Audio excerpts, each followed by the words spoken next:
Welcome everyone. Welcome to Drakenmemoria. And for those who might be wondering what this is, well, it's about Dungeons and Dragons, and in this instance, people playing Dungeons and Dragons. So if this isn't what you like watching, well, sorry. Too much of a short notice. We can't change anything. Also, have you considered a new hobby? Yeah, it's fun. You just get to watch people play out the life of people who are going to be extremely traumatized in various ways by one person who's not actually playing with the rest of the players. He's just sending them as much shit as he can without killing them.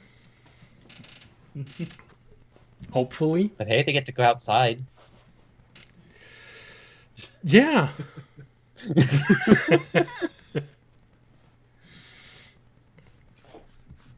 So in some places it's a better deal than what you get just by living. So for them it's a good escape. For you, well, most likely it's a kind of escape also.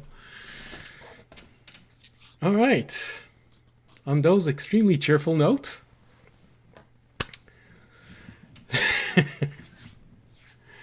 let's get this started. But before starting, for those of you who might be joining us through Twitch, so meaning you're watching this live, you'll notice there's a new panel below the main window. I know that my panels aren't extremely bright and colorful. I will change that eventually. I'm just trying to improve a lot of stuff all at once. But this new panel is for special thanks because we have been helped in a few very helpful ways during the past few months and hopefully from now on. So in this panel, you will notice there is links to one channel and one Discord channel. The channel is for Chaotic Calling, who has been raiding us every single night for, I think, about nearly 2 months. I'm not sure about the first time, the date, but something in those ranges. So there's a link to their channel. So if you're interested in taking a look at what they stream, you have a link there. The other link is for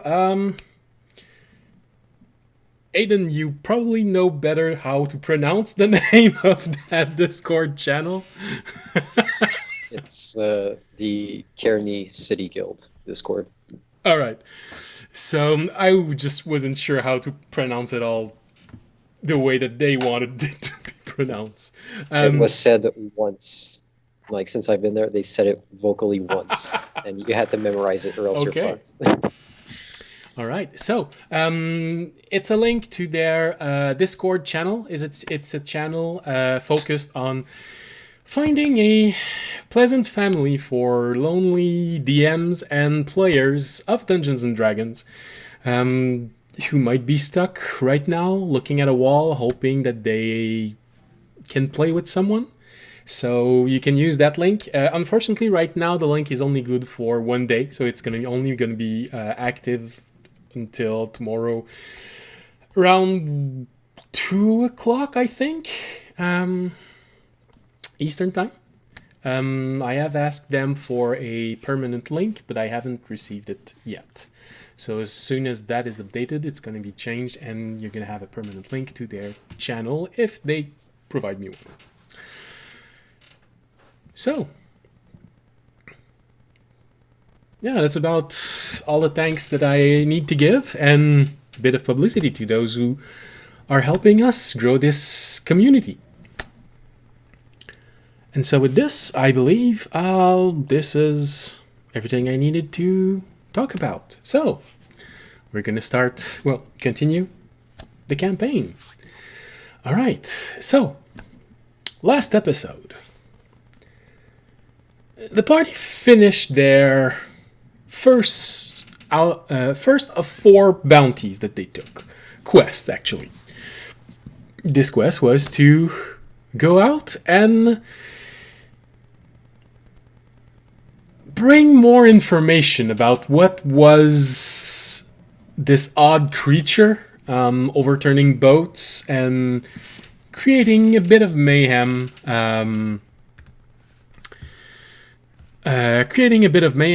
In the Twin Lakes. So they managed to find a creature, which turned out to be creatures. They talk to it like all good adventurers do, with weapons. So they killed it. But then they wanted to know why it was there, so they started doing the investigation, which they probably should have done before fighting the creature. But, you know, in the end, it all gives the same results. They went into the lake. They found... more or less. Everyone's alive. It's the same result. They went into the lake. They figured out that there was a piece of metal stuck in a fissure between worlds. At the bottom of the lake, they met what looked like to be the spirit of the lake, which fortunately this time the group didn't decide to kill. They managed to retrieve the piece of metal, which profoundly shook audiences' religious foundation as he realized that there are creatures much more powerful and frightening than what he believed to be a god so far. They all went back to shore. They all did their best to cope with everything that happened. Their trauma, each in their own ways. For some, it was just trying to speak with the group and not having any success. For others, it was belief shook. For others, it was guilt for having misjudged a poor gnome. And for another one, it was simply feeling like they don't belong there. But everything ended relatively well. Information were given. Rewards were given. Rewards were promised also. The gnome did leave the area because he was afraid that the players would mistreat him, but he's still alive, so there's that. And at the last moment, our priestess received a missive asking her to return to her convent. And convent and not covenant. Her convent to take part in figuring out celestial events which were taking place right now. But not wishing to leave her new friends with a diminished team against a foe which was supposed to be a bit of a challenge, as at least one of the quests they were undertaking was dangerous, she decided to call the garden and ask for a replacement, which they found in the Arakokra Bard, who now sits at the place of Anvara on the overlay. I know, he still looks like the same, but, you know, that's because you're watching the soul. It's the body is in your mind. That's how, for those of you who aren't familiar with Dungeons & Dragons, that's how it works. And so, this is where the episode ended. Tykar, the bard, received indication to find the group who was on their way to, and I forgot to update the map. I knew I forgot something. On their way to Caravel, one of the major city of Estrin. And the party were... Actually, I don't think the party were told that they would meet there. But they did say that they would be... they would encounter this new person on their way to... most likely Caravel, because it is an easy place to meet someone, since it is one of the major cities, but otherwise they knew where were the quests, so they would most likely meet them somewhere along the way. And this is the exact moment where the episode ended.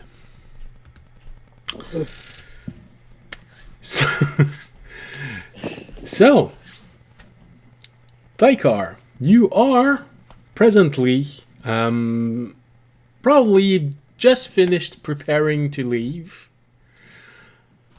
As an Arakokra, you can fly for quite some time, judging from how Arakokra are described.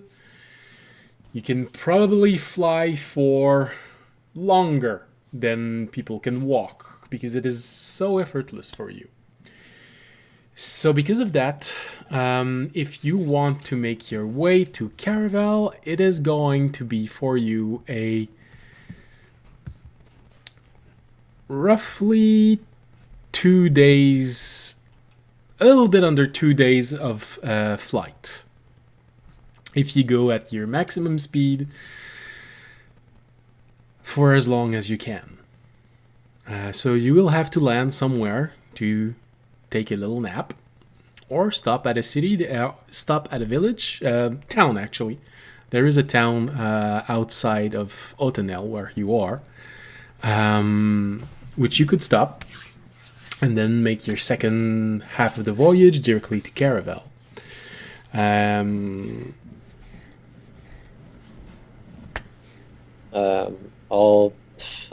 I'm stopping in a village. I'm not sleeping on some dirty ass ground. Of course, because you are, after all, a bird, a noble bird.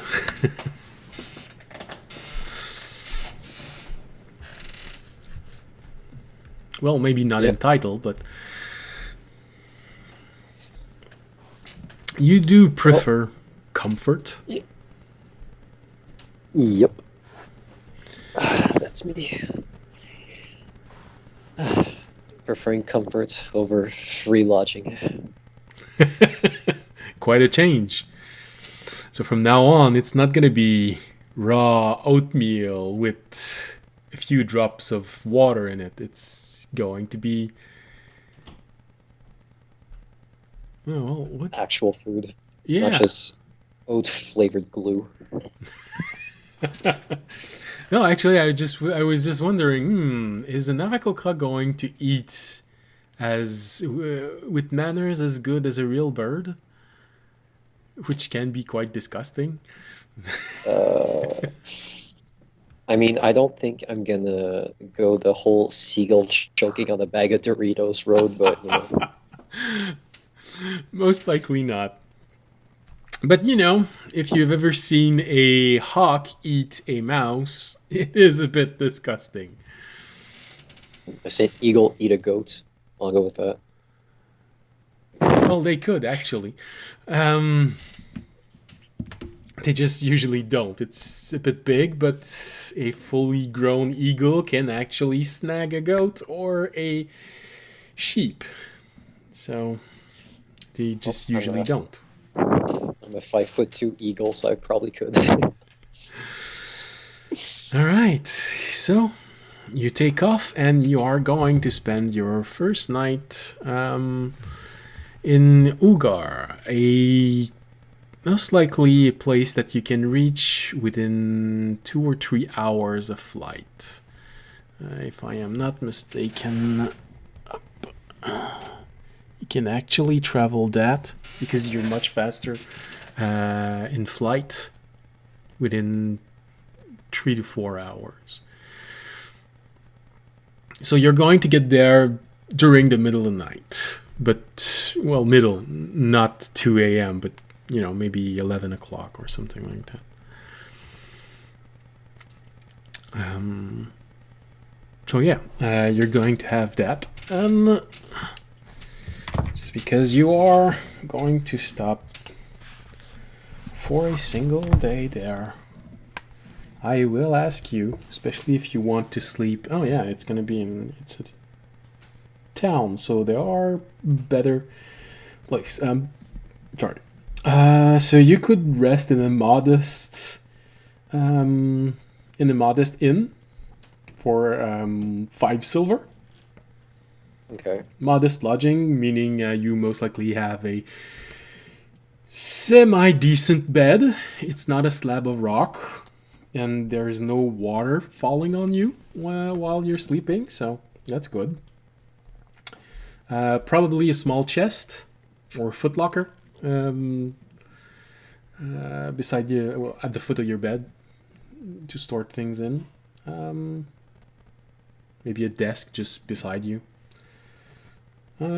Seeing as it is very close to a very large city, you could probably afford sorry, you need to take a drink.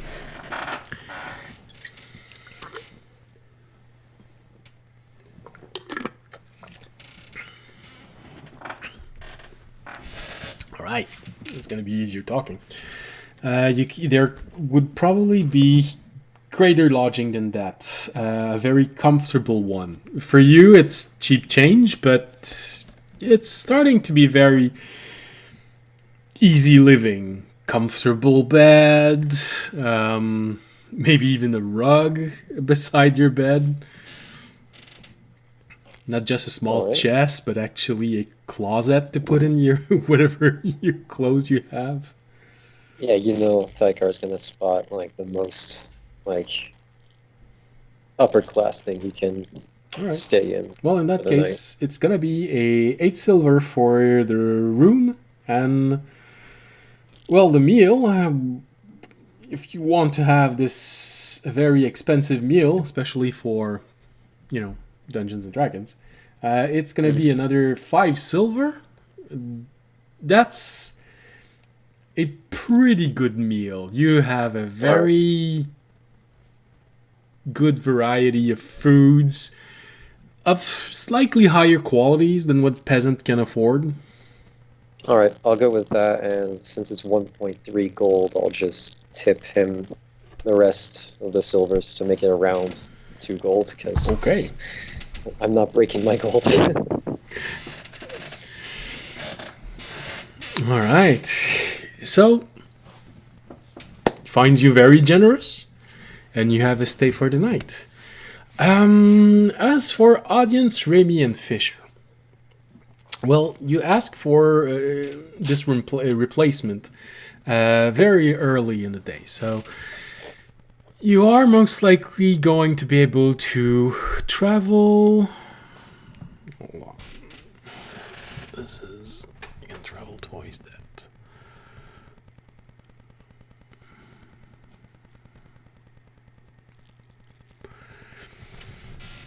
Alright, you can go town hopping. In that case, you will end this day in a small village near the mountains. You're gonna have to walk maybe for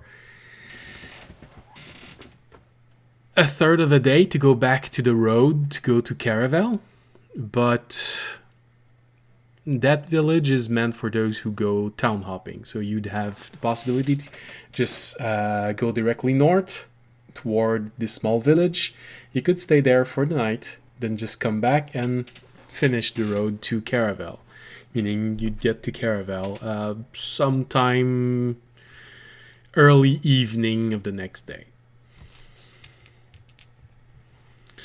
Or you can simply take the merchant road and sleep outside, get to Caravel very early in the morning of the next day.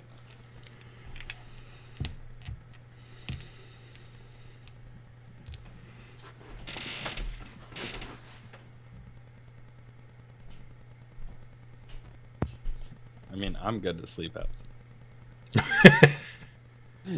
Savage. I mean, yeah, I don't mind taking the route that gets us to Caravel the quickest. Since we have. All right. All right. So yeah, easily enough you can.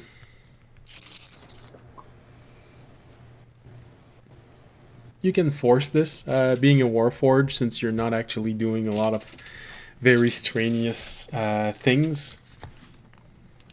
You could maybe let someone else take the day shift and you take the night shift. And the poor horse is going to be able to rest whenever you take a small break.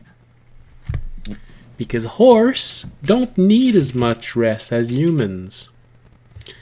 Or Dragonborns. Or Kenku. But they need more rest than Warforged. So, hold on, I'm trying to find these dice. This one here. Alright. So, for the first day of travel, well, Tykar,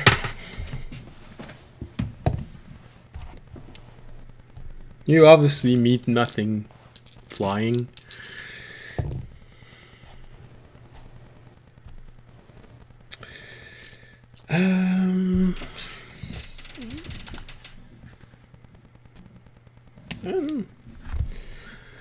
For audience, Ramy and Fisher, you also have a very quiet day.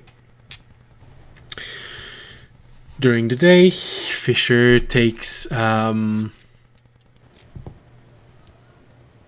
rein at the end of the day, so everyone else can just go rest in the cart, taking maybe a few breaks so that your behind don't get too rough. Not Fisher, because his behind is always rough. It's stone and metal, you know. Noise. Well, you can actually literally brag about having buns of steel.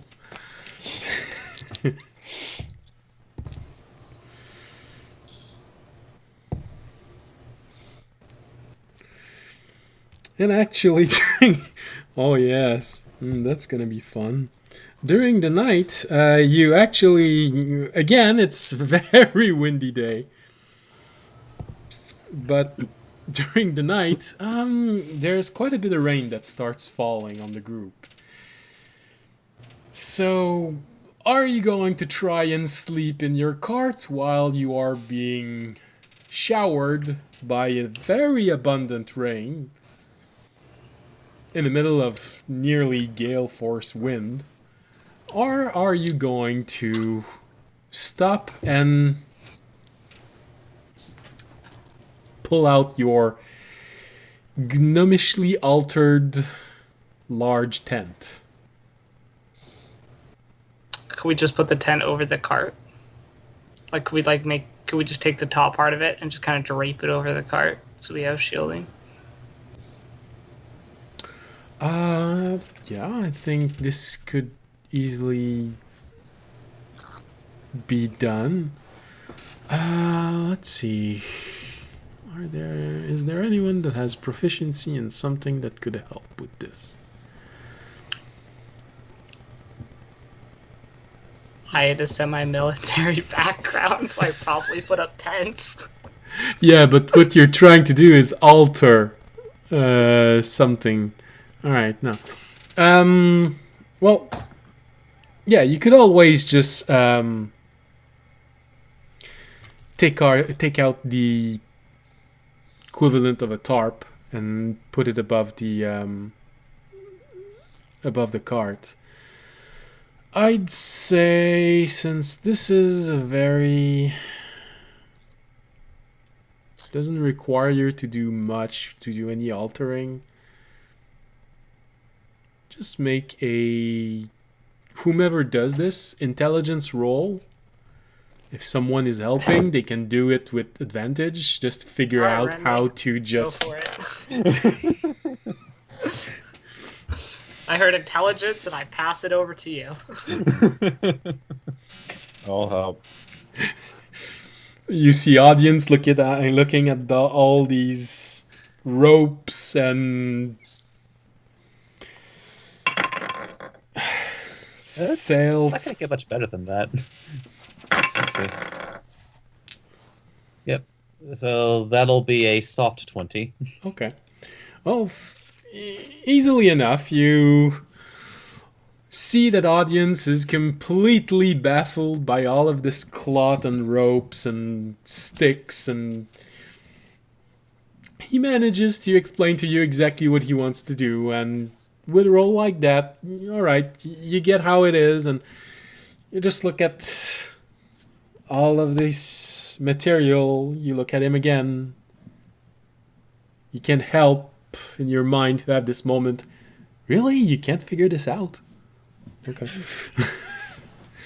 You just start taking the waterproof portion of it that you usually place on top of it, of the tent, and just tie it in different places. It's not extremely comfortable. It's not a wagon, so it's still just a piece of waterproof cloth pulled above you and audience and secured so that the wind doesn't just blow it off, while Fisher is just there and riding throughout the night with wind screeching in his ears and the rain just soaking everything. You probably do get a few moments where the horse just stops for a moment, looks at you with these eyes saying, "Are you kidding me?" And when he sees that you're not, he just keeps on going.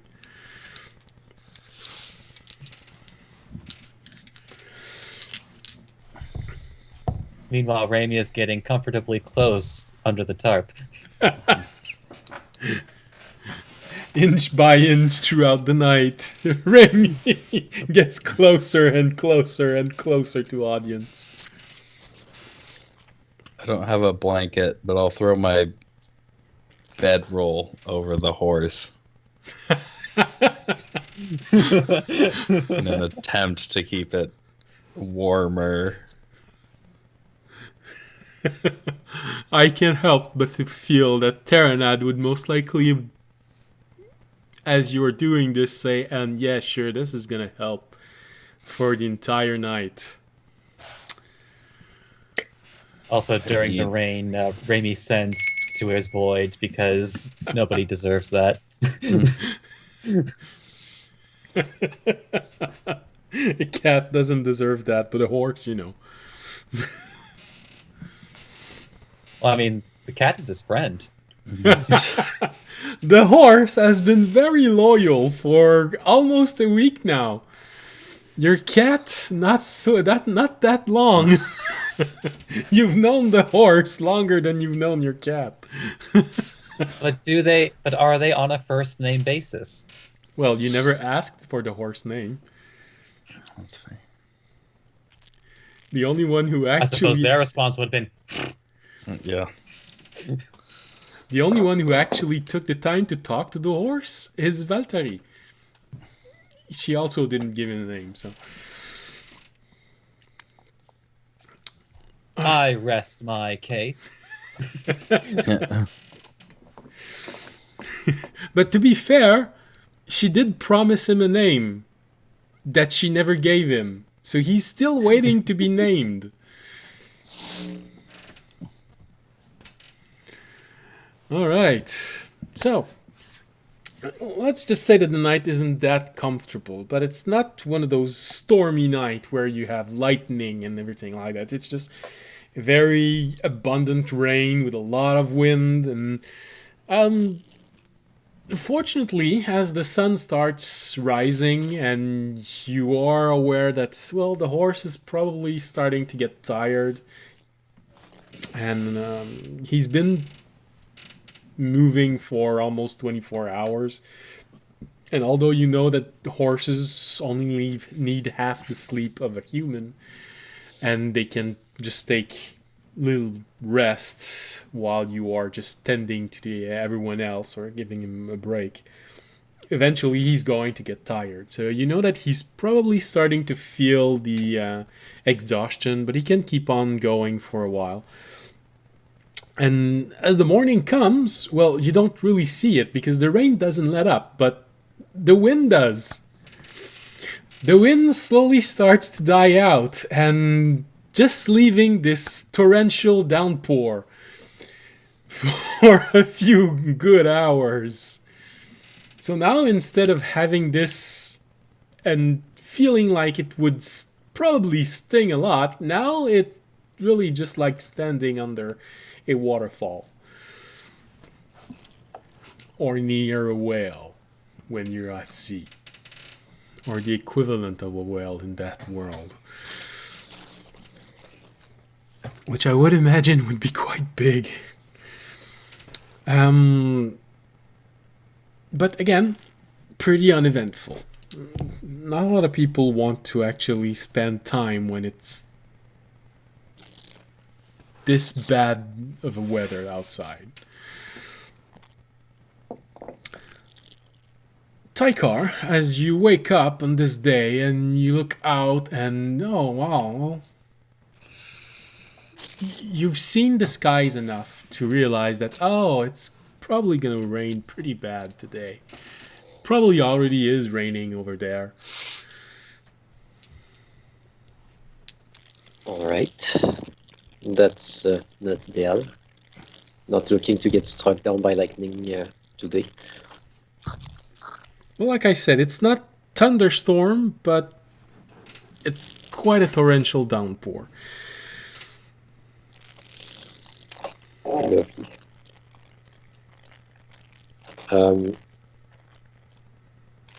What were my instructions again to find the party that Sierra had given me, or whoever? They are making their way north because they have quests, so they would most likely go through Ogar, where you are, which is pretty unavoidable on the way to Otanel. Or you could go directly to Caraval, which she was almost certain they would go to. Well, I hope she's right. But let's say they... So how long would it take them to get to Ugal? Like, would it be like this day, or? No, it wouldn't be this day. If they went town hopping, they'll get there in most likely...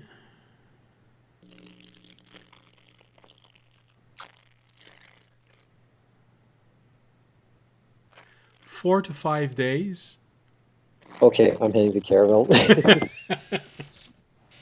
Guys, I have this weird intuition. I actually want to take a detour. I think we should skip Caravel. No. I just don't trust it.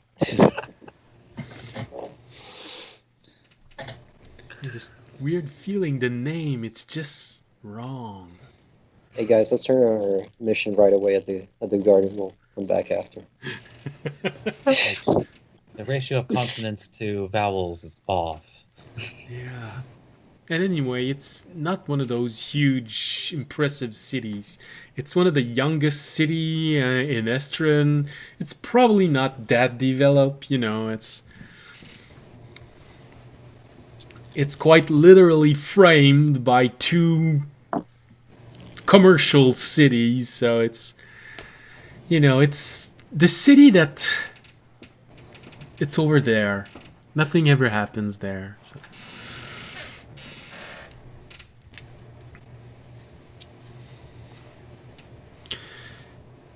So, audience, Remy and Fisher, as you wake up in this day, and Fisher, you don't wake up; you're already awake. You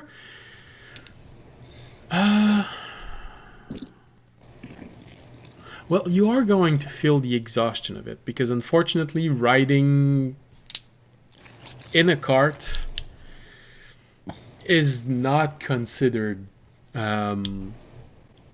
light activities. So you would have to be replaced by either Audience or Raimi. Somewhere around noon, you'd have to get a little bit of rest. But this could work well, as you would need to get a little bit of rest, just as you would be entering Caravel. So you could simply take one day there, wait, you rest up, and you leave in the morning. You know that someone is trying to catch up with you. You know that they planned on catching up with you there. You're just not sure how long it's gonna take. You were given enough information to try and contact each other. So there's always that. You could try and contact one another and put a rendezvous point. Could.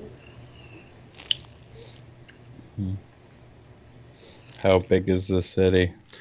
It's one of the major cities of Estrin. Okay. It's one of those cities where there is a noble family living there. It's a castle with 2 tiers. In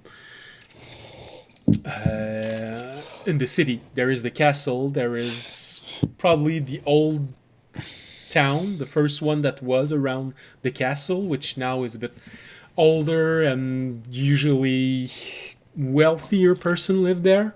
And then there's a second tier, which is where less fortunate people will live. You'll find most merchants there, peasants of varying ease financially. But I was only half kidding when I said that Caravel isn't a large bustling city like Autanel, who is quite literally the commercial heart of Estrin, or Narther, who is the first city built on Estrin, where the royal family lives, or Soutien, who is completely in the south, and the only favorable place to leave the Mistle Island chain from the south. So it's not one of those huge, big commercial cities, but it is a very prosperous one. It's right in the middle of Estrin, of the human territory. It's the place where there is the least chances of conflict happening. People are usually very calm and prosperous, and it is also the youngest of all the major cities in Estrin.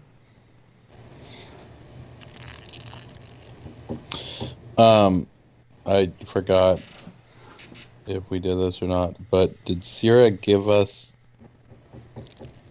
a name? We didn't officially do it, but she did say she was going to contact you as soon as someone was accepted. So Okay. you would have had a description, a slightly flamboyant person,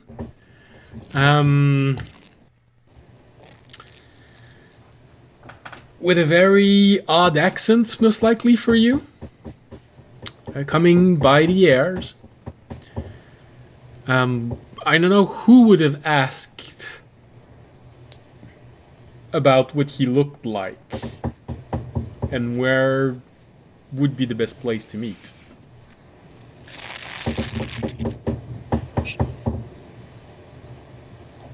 Sam, you're knocking on your table. Okay. Am I hitting the... Oh, my fault. Here, let me... I was wondering who it was. Also, I think we lost Aiden. No, it's fine. Basically, oh shit. Wait, can you hear me? Yes, we can hear Yeah. you. Yeah. There's a little bit of scratching, but other than that, we can hear you fine. That was weird, because, like, my Skype on my phone let go, and I couldn't hear you anymore. So I was like, okay, what's that? And apparently the videos. Can you see me? No, No. we don't. Nope. We can't see you. Yes, now we can. Okay. So I don't know which of you would have asked, or maybe just try and reach Taikar.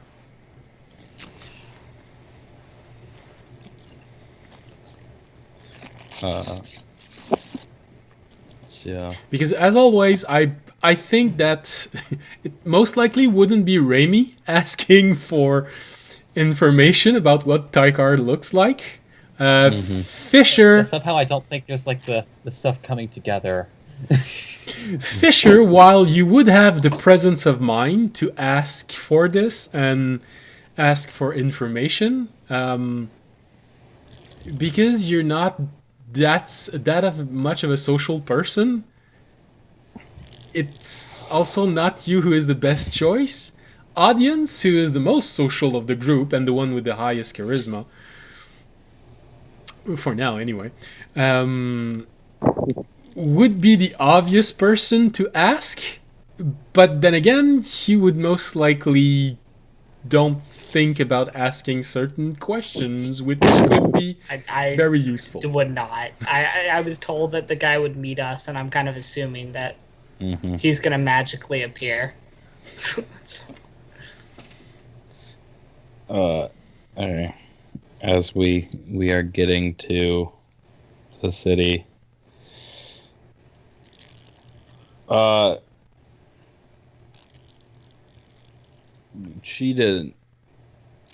Sierra didn't tell us where this guy was supposed to meet us, right?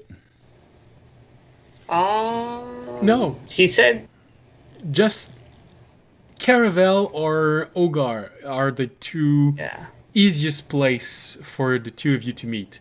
Ogar, which is quite literally impossible to avoid if you're taking the eastern road to Otanel. It is a central point. Every single road crosses there if you are moving up the eastern forest.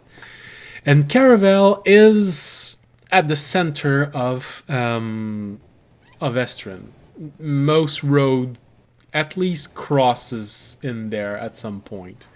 There are alternative, but it is a major city. It's a bit harder to miss. You'll get better comfort. You could find things, find quests. So I'm gonna pull out the orb and call Sierra. All right. Well, as always, she answers. Hello, this is Sierra. Hey, it's Fisher and Audience and Raimi. Yes. And is the new guy supposed to meet us somewhere specific, or? Well, he seemed very confident that he would be able to notice you. He did find the group easy to notice in the crowd. A Construct, a Kenku, and a Dragonborn. But if you'd like to give him more information, I can always just try and redirect you directly to his own communication orb. Yeah. Why don't we do that? Alright, hold on. Give me a moment. Taikar, a few minutes after, you hear your own communication orb. I was gonna say ring, but it's not very accurate. It's more, it's more of a continuous, sharp sound. Hey, Audience, do you want to talk to the new guy first so I don't scare him? Oh, sure. And Audience, I'll you just hand him the orb. you just woke up. You know, it's you're almost to the city. You know you're gonna get there in maybe 1 or 2 hours. You see that Fisher's getting to be a bit tired, but you are you have an odd crank in your back I because also experienced the last time Fisher tried to talk to somebody. He left the village that he had been residing in for many years. So, Good one. You bullied a gnome into exile. Holy shit. To be fair, half on accident. To be fair, only half an accident. All right. I'll take the orb.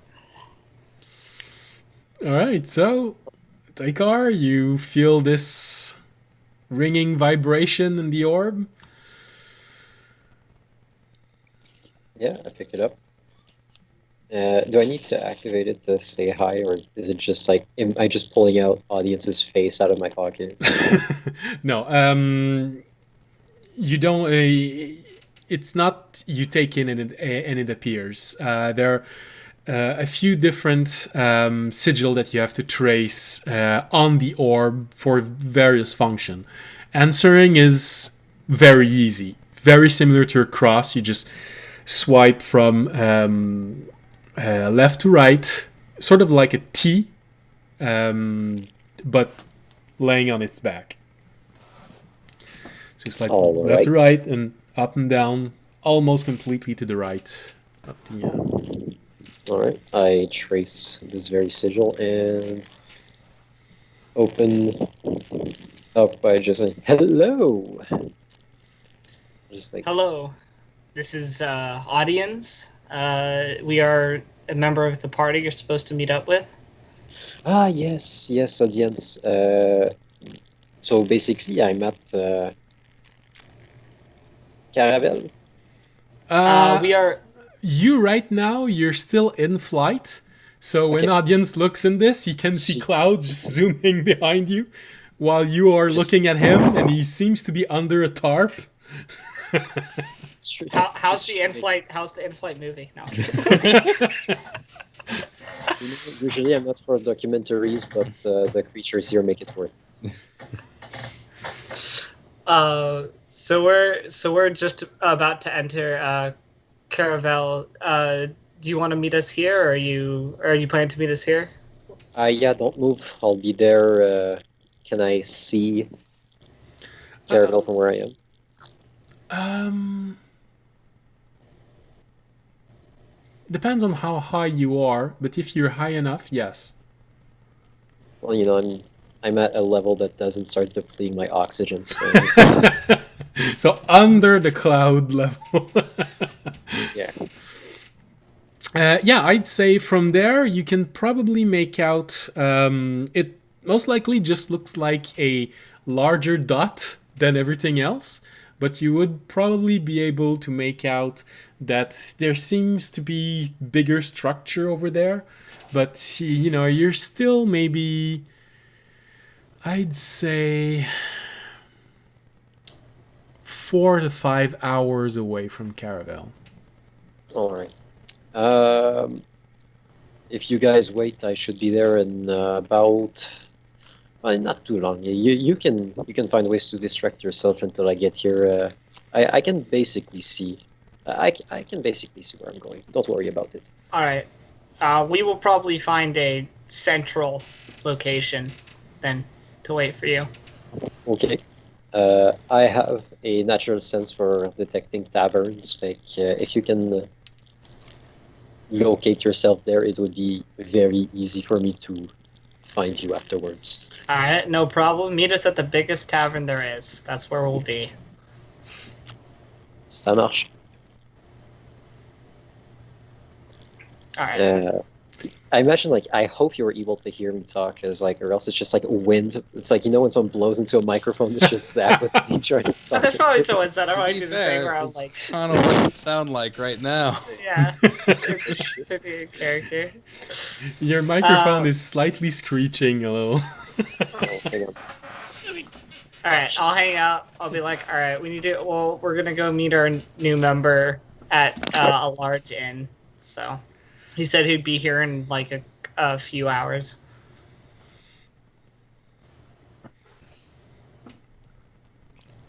I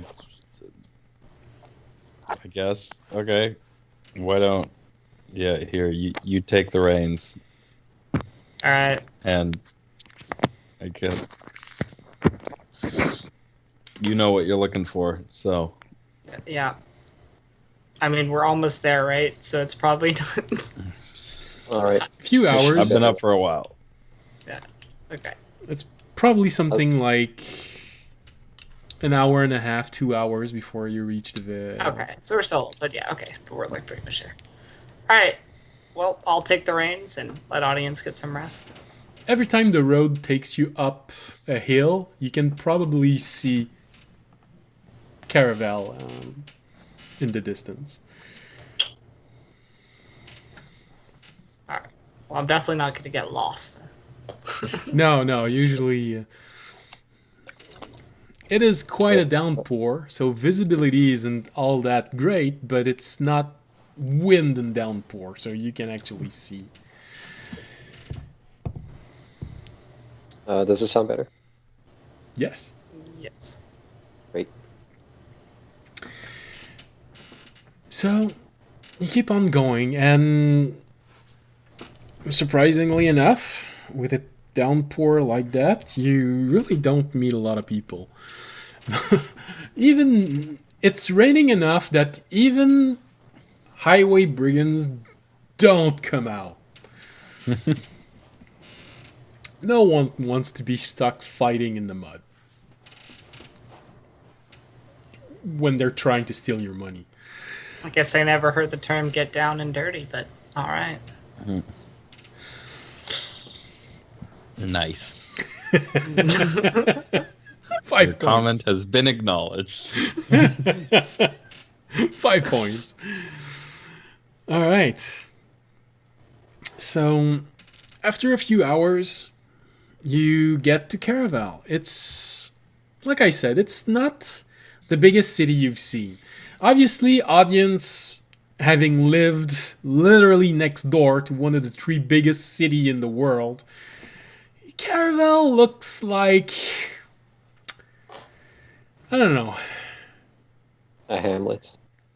Well, it looks like the private cottage of a noble compared to the city of the Dragonborn.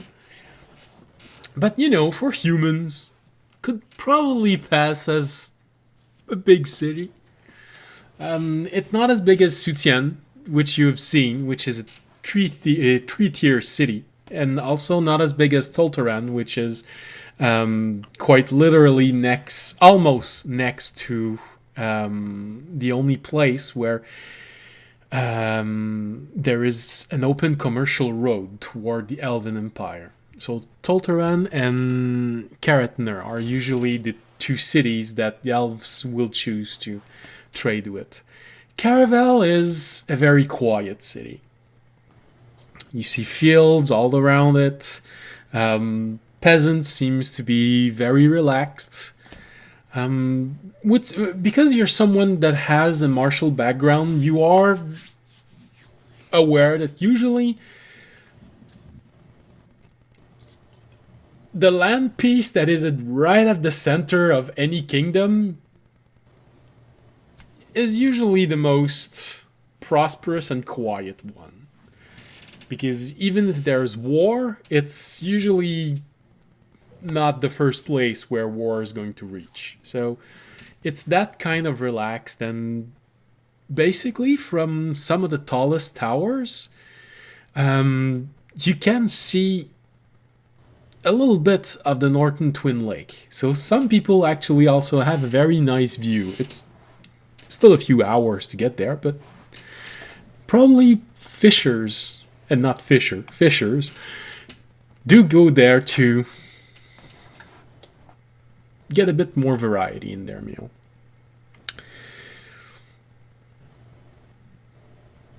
As you enter, it is also very relaxed. Guards let you enter without any problem. They just look at you and they see that you are soaking wet. There is a Kenku peering from under the tarp, which has been hastily tied to your cart, and there is a construct who is just silently watching toward the back in his sentry rest. which can easily be mistaken as a machine being in this standby mode.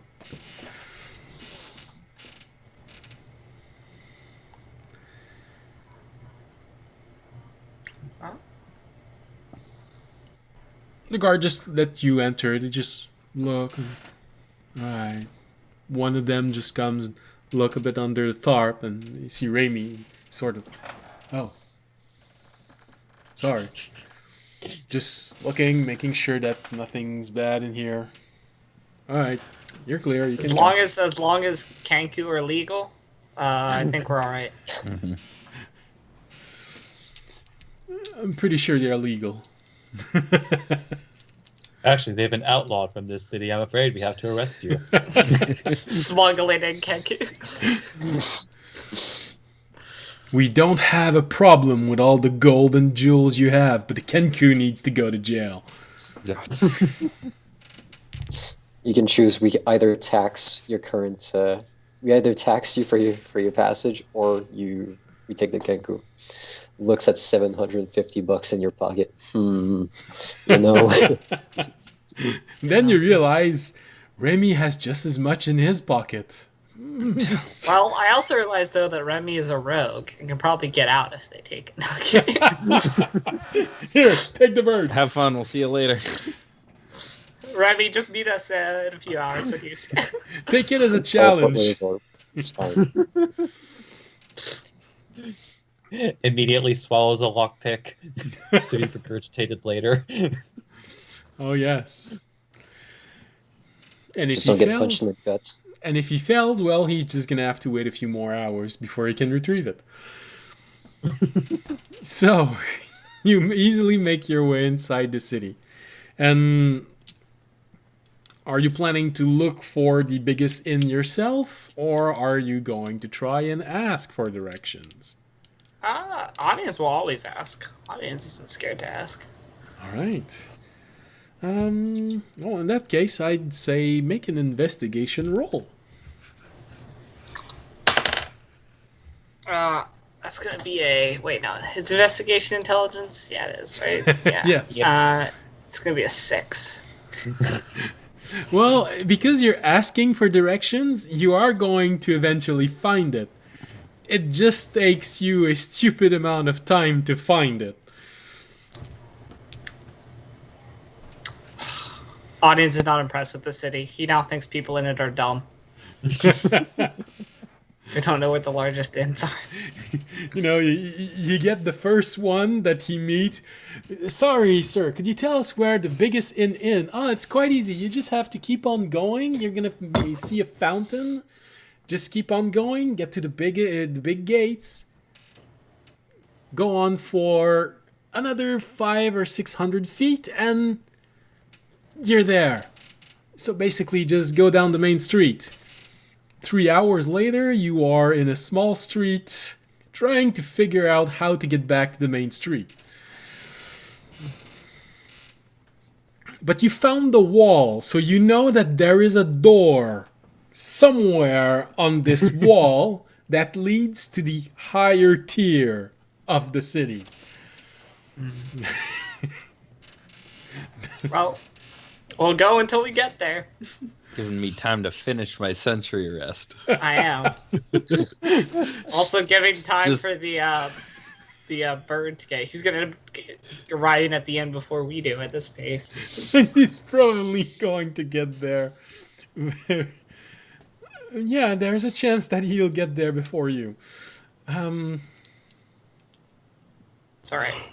I'll just say we were shopping. You know, you haven't Nice. preached for a while. You know, you could always do that. Emerged 5 weeks later with huge ass beards. Like, where the fuck was this going? Where have you been? I mean, I was also told that if I got here quickly, Amiali might be at the city doing portal stuff. So I'm keeping an eye out for any silvered hair monks I might see. This is why he's distracted. Every time he sees a woman with very long hair, is it silver? No, I just it's take a detour. I actually took a detour after a silver-haired woman before I realized just down a side street, and then was like, wait, now I'm in the residential. Wait, what? I just see houses. Oh man, it's Meanwhile- not silver hair. It's just a silver handkerchief. Where am I? And meanwhile, Rainey is just always fully comfortable with following audience's lead. All right, so it does take a few hours for you to actually find this inn, and oddly enough, it is by following a woman that you thought had silver hair, but when she looked in your direction, you noticed that she's a 50-year-old woman with mostly white hair. No, that's not her. But there's the inn. There you go. All right. I'll turn. I'll be like, all right, Fisher, we're at the end. You can wake up now. Man, this city must be huge. All those turns and stuff. Way to get us here in a timely manner. I took the scenic route. I hadn't been here before. I wanted to, explore the nooks and crannies. Hey, cool. I ain't complaining. I'm done sleeping, so. Rainey nods in agreement and makes a rainbow. Yeah, oddly enough, right around noon it stops raining. But unfortunately, it's one of those days where you wish it hadn't stopped raining, because after it stops raining, you start feeling the heat and the humidity of it. Ugh.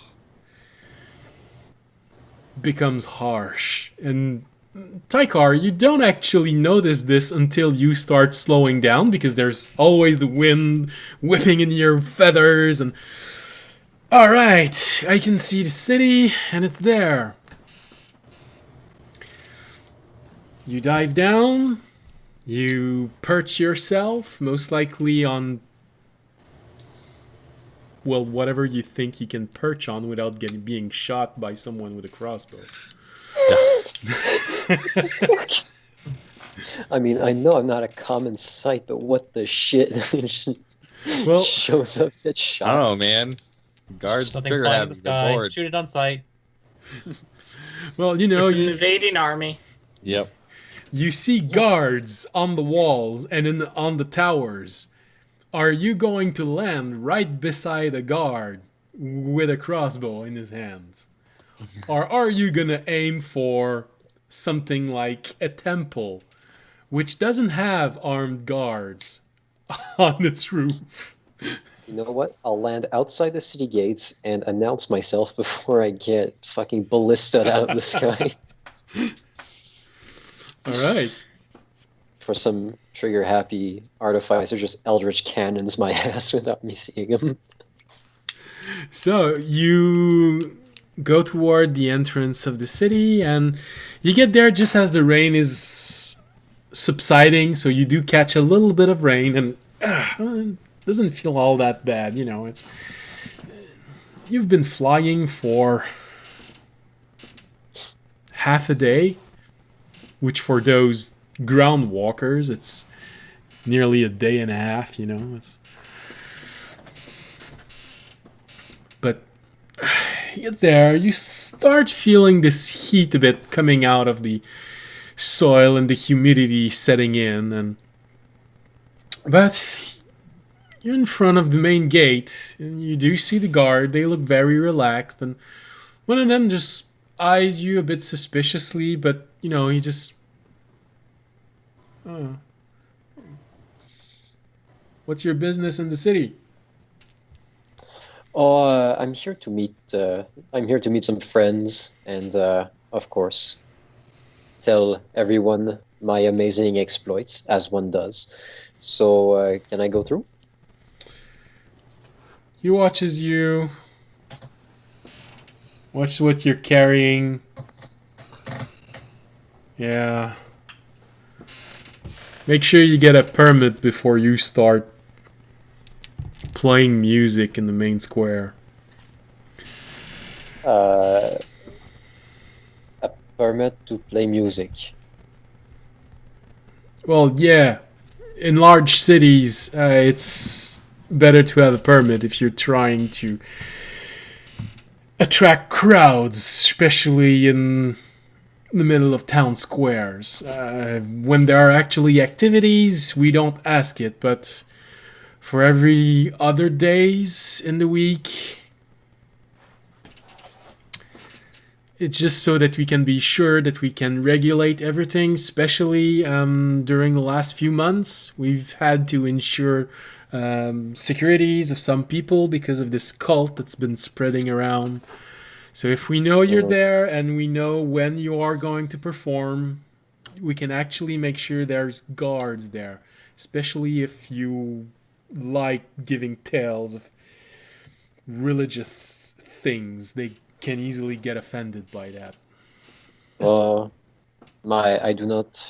not religious. My religion is love. Do not worry about it. So I'll just be like just nodding, like, so can I go in now? Yeah, sure, get in. All right. As I pass him, I'm just gonna mutter to myself, if there's one thing I miss from the village is no goddamn bureaucracy.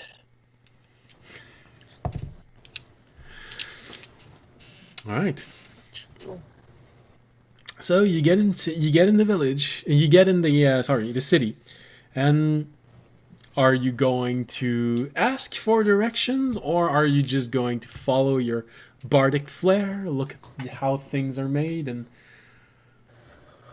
yeah, it's probably in that direction. If you ask around, I am going to give you advantage because of your chosen background. Okay. Well, yeah, I'll ask around. So, investigation. Yeah. Oh, fuck my ass. That's sorry. That's Like, you haven't even met the party yet, but, like, save that for later. I forgot I had advantage. Holy shit. Calm down. That's what I get for dumping intelligence again. That's gonna be a 12. 12, all right. Well, it's not a very high DC because in cities, usually don't try to hide themselves, especially the biggest one. So it just takes you maybe an hour to find your direction and get a bit of lay of the city, and all right, this is where this is gonna be. So, and they did say that I had to go on the second tier of the city, so you go straight there and you start looking around and make a perception roll for me, please. Okay. 14. Okay. And your Okay, passive perception is 13. 13, all right. So, yeah, on a few occasions, you sort of notice that there's a weird cart moving about in the city, but every single time you see it, it just right at the end of the street and it just disappears. But it's the same damn cart with the drape on top of it. Man, too bad my intelligence is 8 and I can't figure that shit out. Well, you don't know that they actually have covered their cart. You don't even know that they are using a cart. Wait, your intelligence is 8? Yeah. Oh my god, I'm not the dumbest person in the party anymore. What's your charisma? Also that means that Raimi is still the smartest. You know what? My 9 intelligence ain't looking too bad now, is it? It's still a -1. Don't You know flatter what? yourself. It's 9 and not 8.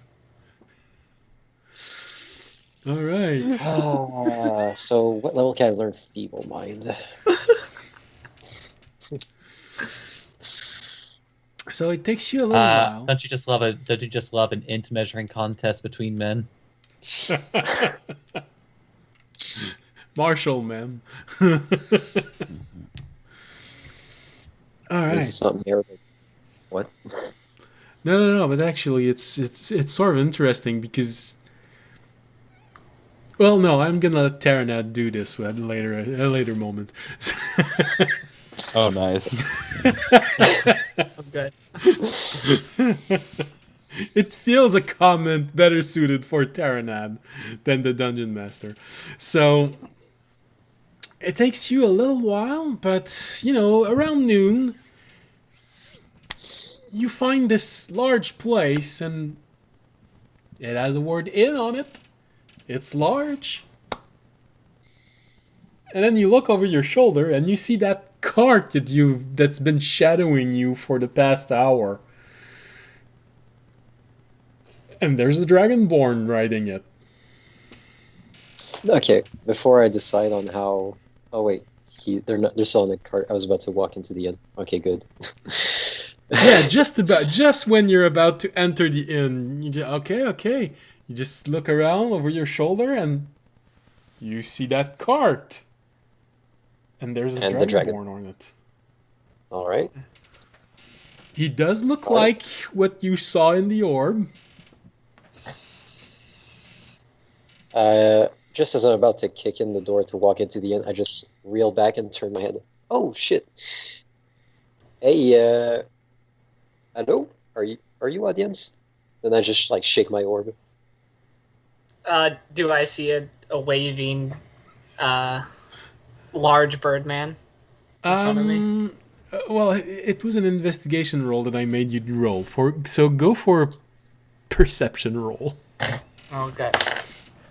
13. I think that'll be fine. If you don't see me, I still have thunderclap. Don't worry about it. So yeah, he's not trying to hide, so don't worry about it. You actually do see someone waving.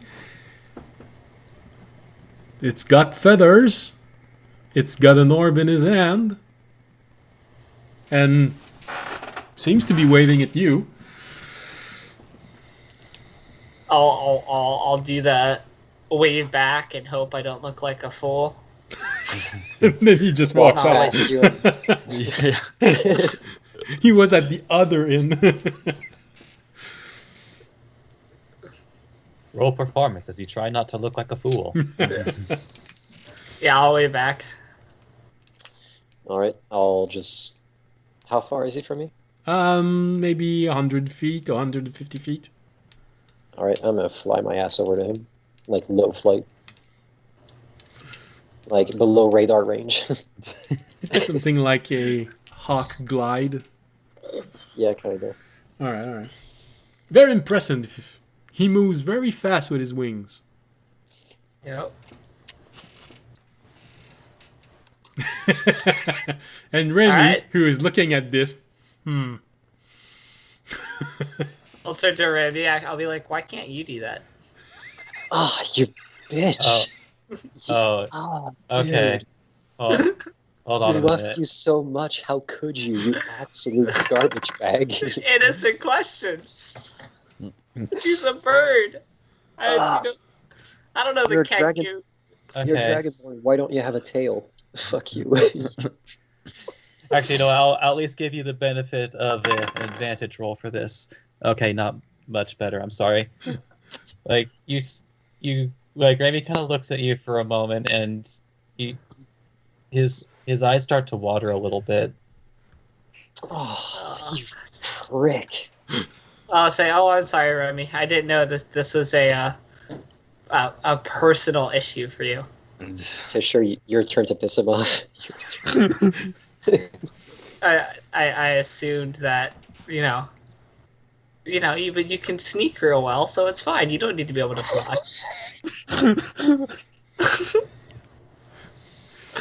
just keeps Stay low twisting to the blade. ground. He just keeps twisting the blade.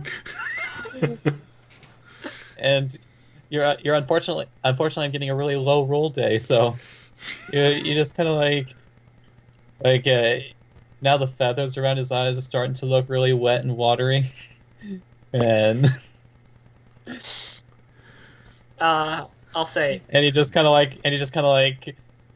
goes over and just sits on the cart for a minute, all right. I'll say, hugging well, his knees. all right. I'll say, well, it looks like Remy needs a moment, so I guess I'll greet our other feathery friend. Fisher, you hear Terranad say, other feathery friend?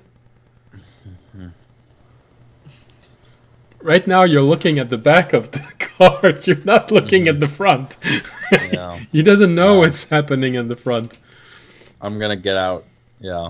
I'm gonna. Well, wait. Did Remy sit back down next to me, or? Is he that desperate yet?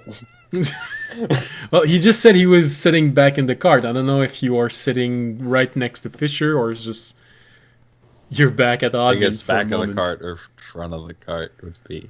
Like, like Remy has found a place in the cart to where like his back can be turned to the situation, and he's just kind of like hugging his knees with his head inside of it. Okay, so most likely not exactly where you are, but close. I will very awkwardly kind of pat him on the head and just say, just remember, he's super dumb, so we probably didn't realize what he was talking about. And then I'm gonna go join audience in meeting the new person. All right, Taikar, you see the Kenku going in the back, and you see a construct moving at the front. You do have confirmation that this looks like the party that you are told. The races All right. fit. Audience, you're in plate, right? I'm in like nothing, pretty much. I'm in like clothes. He's Oh, wearing you a didn't put your armor shirt. back on? No, I didn't put my armor's just been sitting in the cart. He's just got a big old metal arm. Yeah, I just got a metal arm, pretty much. Well, from I'm far gonna- away, it doesn't look like a metal arm. It looks like his arm has a gray-colored scales on it. All right. Well, as I get closer, I imagine you could see the colors. Like, just for reference, and because I suck at describing Yes. the No, go token ahead. for the default, the token for the default Aarakocra on D&D Beyond would be what we go for. So Well- mostly a dark green parrot-like beak, it's a parrot build. Aarakocra. Mostly green with yellow accents, mostly on the end of his wings and at the crown of his head. His beak is weirdly shiny, as are his talons.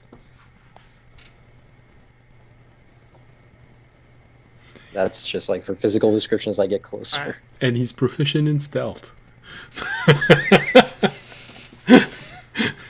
I'm also wearing leather. It's camo.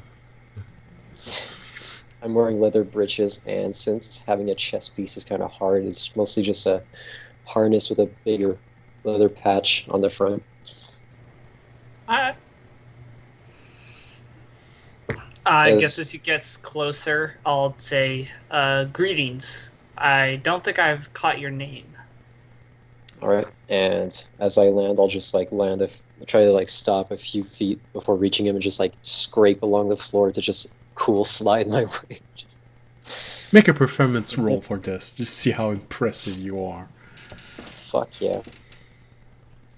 Let's go for a 20 goddamn 7, my boy. All right, so he just slides in. You could almost hear the metal guitar behind him going, wow! But there aren't.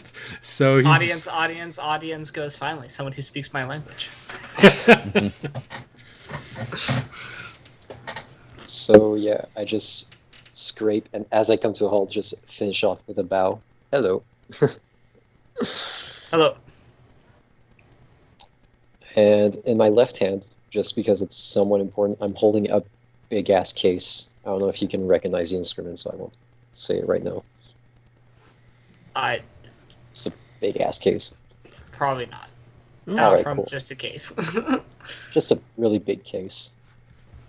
I'd say I'll most say, likely not. So They're- I'm audience. I'll point back. That's Fisher, and our Kenku is sulking right now, but he's Remy.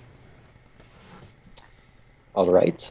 So, I was told by our mutual friend that you were in need of a very versatile and capable person. Well, here I am. So, what are we doing? Well, we were going to probably, I don't know, spend the rest of the day here, probably because it's the last big city before we go on the rest of our travel, and then make it head up to not exactly the city, but it would be, let's see, a little. I mean, I can pretty much just say the city.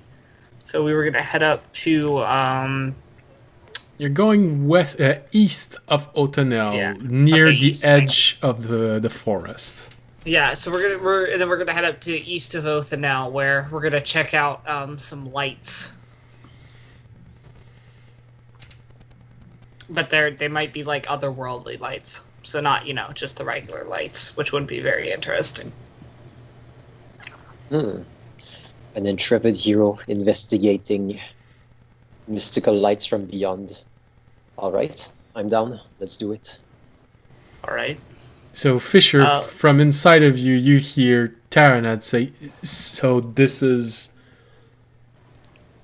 replacement." Can you really say it's worse, though? Pterodad probably can't. Oh. Taranad is We'll asking see you how a it genuine goes. question, Fisher. Oh. Yeah. It looks like this is the guy. Oh no. Another bird. Oh, we're turning into an aviary. First we've got the flightless lizard, then we got the flightless bird, and now we have an actual bird. Well, at least we're going in the right direction, Next one might actually be something interesting, like a deva, or just something who can think. Well, the small one can think, but he can't fly. Well, here's hoping. Maybe he's smart. Yeah, he really looks like he's smart. Oh, judging a book by its cover? Come on now. So Fisher would be in front of the cart with audience at this point. Yeah. Alright. Is the metal on Fisher's chest reflective? Could I see my reflection in it up close? Probably not. I mean, it's splint metal, so it's like thin strips. And Alright. I mean, I have a shield if you want to. I don't clean it at all. So. Oh, actually, that's a good point. Audience has a shield which is of high enough quality to be enchanted. So it is a very high quality shield that doesn't scratch easily. But Fisher also has... Well, the splint armor covers most of it, but you can see a bit of bluish light coming from under. Oh no, that's just in the middle.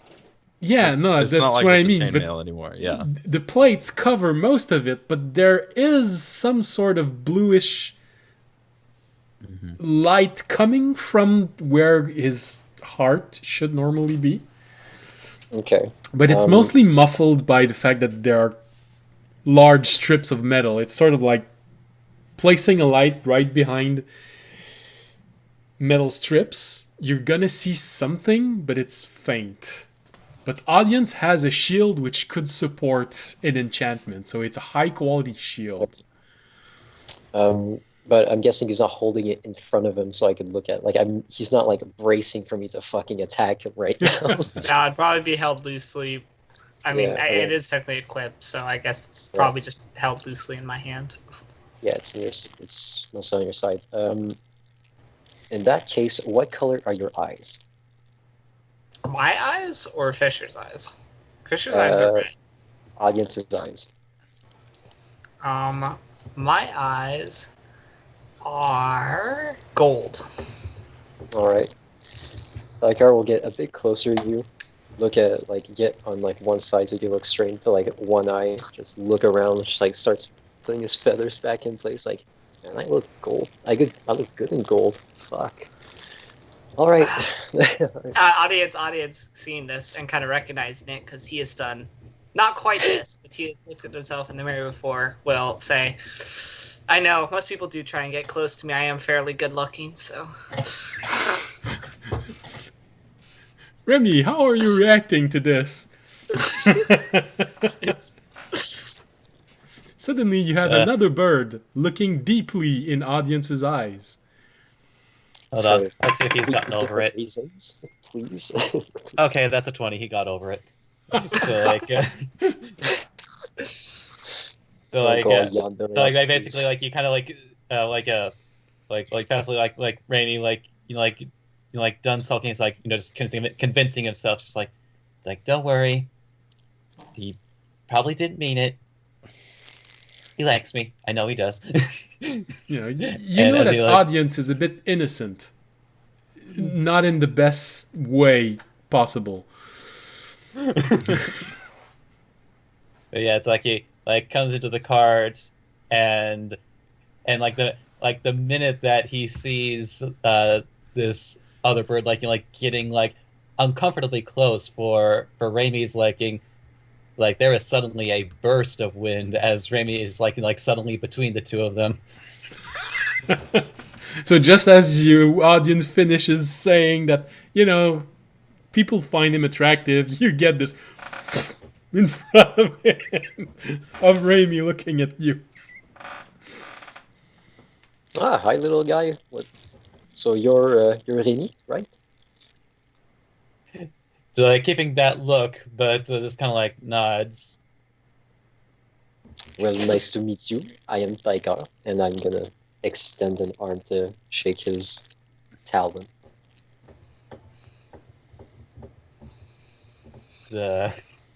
How does he respond? Still giving you that look directly in the eye, but he does raise the claw and just kind of holds it, putting it up and down, but it does not break eye contact. Amazing! What a lovely group. So, shall we find ourselves a room for the night? I mean, we're buying in. Might as well use it.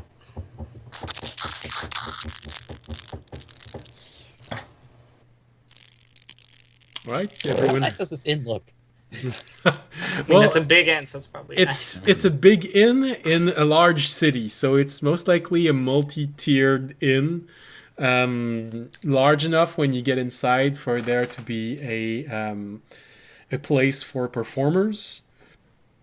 Sorry, there's a place really reserved for people who are going to eat, and there is a place closer to where the desk is where people just sit there to talk and exchange. Right now, because it's noon, there's not a lot of people. There are most of the people that are there right now are adventurers or travelers, just stopping in town or thinking about staying here. It is a very beautiful inn, most likely very comfortable also. And that's about what you see when you get in.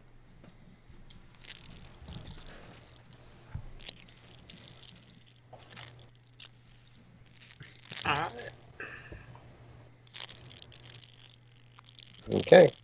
Maybe it's just sitting there wide-eyed taking the sights. Now, of course, because it is the biggest inn, there are shiny things in here. There are decorative shields, decorative armors, a few decorative weapons.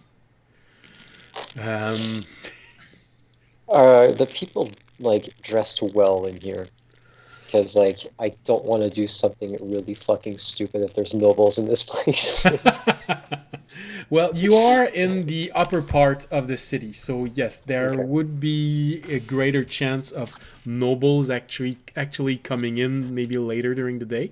But right now, Okay. because it's noon, it's mostly adventurers and travelers. Maybe a few merchants that are there. So, no playing the lute standing on top of the table. Maybe not the place. Maybe not now. Yes, sir, but there must be, like, a stage or a performing platform somewhere, right?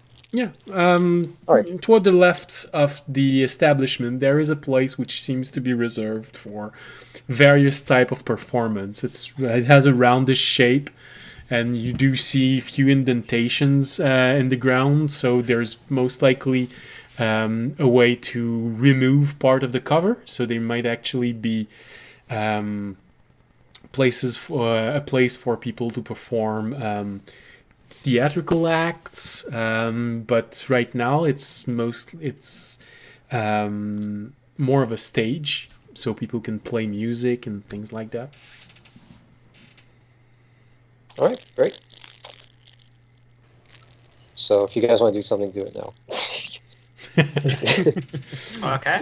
Well, I'm gonna walk up like like I normally do to wherever the innkeeper is and start asking for rooms. All right. Well, this is a major city, so you have all of the possibilities that you can find in the book. So rooms go from poor to literally aristocratic. So you have you have master suites where 10 GP room. it's God basically nobles can sometimes live there for a month or two. Right now, it's not occupied. There's 2 of them. It's 4 gold each. There are some extremely wealthy rooms in there. Some of them have more than 1 beds. Some of them have very large beds. But there's a place to store your equipment, drawers, wardrobes. So some of them are extremely wealthy, and you have more than enough room for a person. And of course, there's a good many comfortable ones. Usually, it's more travelers and merchants who are going to take those. They're still very comfortable, but it's not as lavishly decorated or that much attention being placed on long-term comfortable living, but long-term not long-term, but comfortable nights. And of course, there's the poor and modest ones, which are basically for peasants who might actually just take in this beautiful inn, but don't actually have the money to do anything other than watch. All right. Excellent. Well, I'm not gonna get the royal suites or anything, but I mean, I'll get better than the peasant room. So I'd probably get the room up from whatever the peasants get. All right. Well, that's Really? Well, he's a paladin. Yeah, he is religious, it's true. He's a dragonborn. He's a but folk hero. yeah. Oh, of course he is. So that would be a modest room. You know, there's a good bed, probably a chest at the bottom of the bed, so you can place things in. Chair, a desk. Nothing fancy, but good enough to be comfortable. All right. What is that costing me? It is costing you 5 silver. exactly. Remy?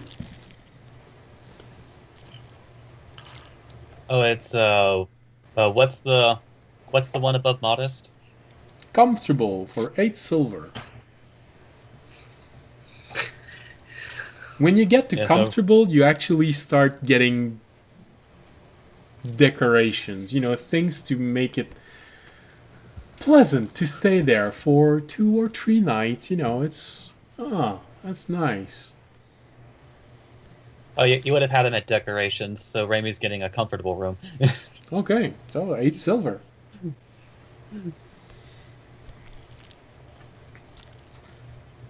Fisher? It's still like noon, right? Yes. Yeah. When you rent a room, you have the room for a day. So basically from noon to noon. So you... Yeah. I want to get a room that's got something with a decent writing desk in it. From modest would be enough. You'd probably get a bed, a desk, a chair, and like audience.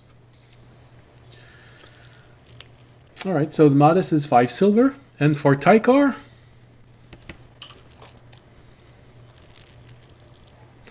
He is gonna walk up to the barkeeper like a pompous motherfucker. Just drop the pouch on the counter, like, how much, like, to live like a king for a night? oh well, are you planning on including just the room or also a meal? Of course I'll take the entire treatment, and I will even do you a favor. I will, if you'll have me, perform a equally royal performance. Bud is gonna lean over to Fisher. I like this guy. Got style. You see audience eyes glitter slightly when he says that. Stark Industries penthouse, like, you know what I mean. Yeah. Well, in You see that Ramey's glare beginning to intensify. Quickly, can I get Remy to try and kill our new member? Don't make me Crown of Madness you, audience. I'll make you kill the bird. So for the room and for the meal, well, meals, it's basically night and morning. He's gonna charge you 7 gold, but he does say that he can add a bit of fine wine if you want. Because you're performing, he's going to sell you this bottle of fine wine that he's going to have brought up to your room for 5 gold. Yes, excellent. So it was 8 for the room and 5 for the wine? Wait. Holy shit, the wine's worth almost as much as the room? Goddamn. Well, fine wine is usually worth 10 gold a bottle. He's giving it you half price because of the performance you just promised you'd make. But yeah, 7 gold I think I said for the room and the meal, and 5 gold for the bottle. Alright.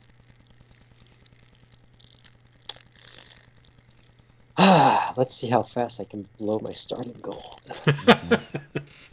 Pretty quick if you're spending 13 gold on rooms every night. How long are we staying here? 1 day, you're fine. Okay, great. I was about to say, like, yeah, we're about to take like a 1 month. No. All right, yeah. so with everyone having a room rented, they're going to ask you for 5 copper for the horse. Unless you want to leave it at the front of the inn. The horse sleeps with me. I'll give them 5 copper. The horse sleeps in the royal suite with me. All right. King and his horse. Poor horse. He doesn't have a name, but he might actually... A horse. My kingdom for a horse. Alright. Alright, so everyone has a room, and apparently when the night comes, there's even going to be a performance by Tykar. Alright. If you ask to actually like sing something, I'm gonna get you DMCA'd because I'm just gonna play something. 8 seconds. You're allowed 8 seconds. Use them Choose them wisely. well. All right. Well, since this is a good place for a short break, we're gonna take our break here, and right when we return, we're gonna know how that evening went. So Well, I might go out. It's noon. I'm not gonna spend. I mean, while I'm here, I'm gonna go try and probably get some stuff. all right. Since last time we were woefully underprepared for our quest, I'm actually gonna try and get a couple things that I think might help us. Yeah, because you know so much about the quest. You know, investigating pinkish lights. Oh no, I'm dead ass about to just go and ask for like someone who has a device that can maybe sense like otherworldly sources. I'm straight up looking for like a Ghostbusters machine. All right. Oh, Let's this is gonna be interesting. All right. Well, see you all back in roughly 10 minutes. Bye.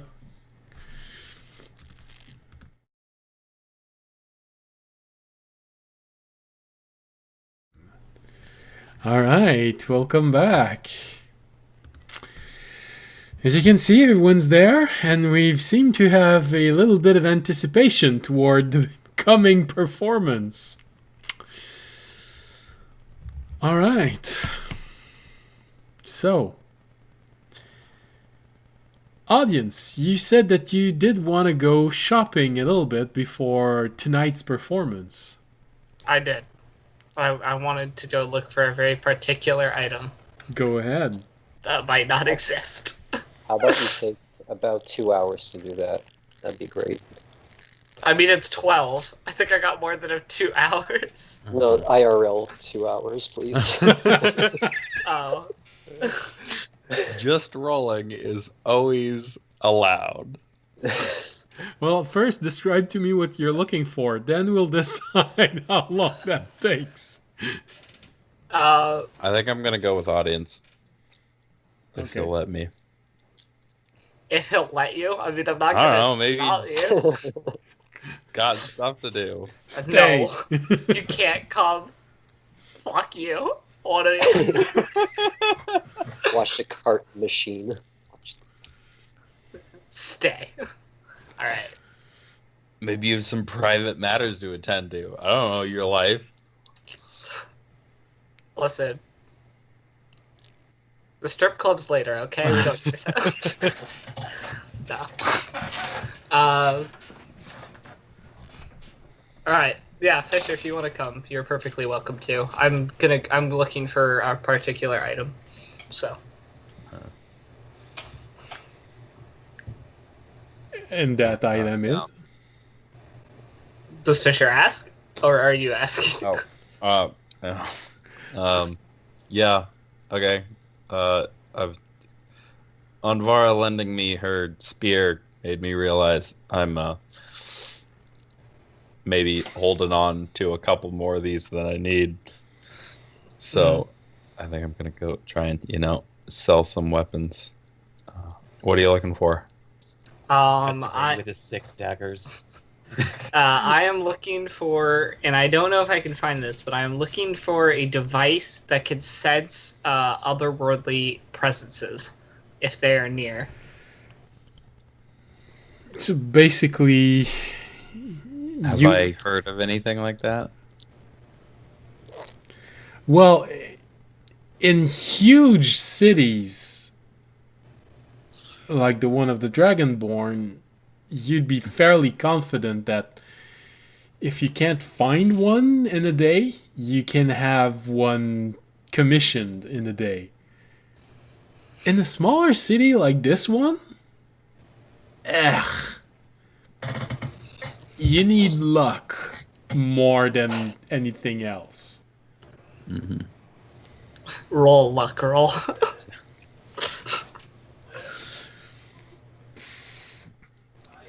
But I mean, I have heard of, like, is that a thing? It's not a usual thing, but it's a thing that some people actually do. Okay. I mean, We might be able to find one. You know, a lot of wizards use devices like this to make sure that no one enters their towers without them knowing. So, So I was thinking that since, you know, the last time we saw pink lights, you said you saw those otherworldly beings, and we recently I had a bad run-in with an otherworldly being. I was thinking, wouldn't be the worst idea to have something that maybe would let us know if there was something, you know, otherworldly going on, or if something like that was, like, you know, near us. Yeah, not a bad idea, I guess. So, yeah, I was gonna go look for that. Sounds good. all right. So, Side mission, see if I can find Amiya while I'm walking around.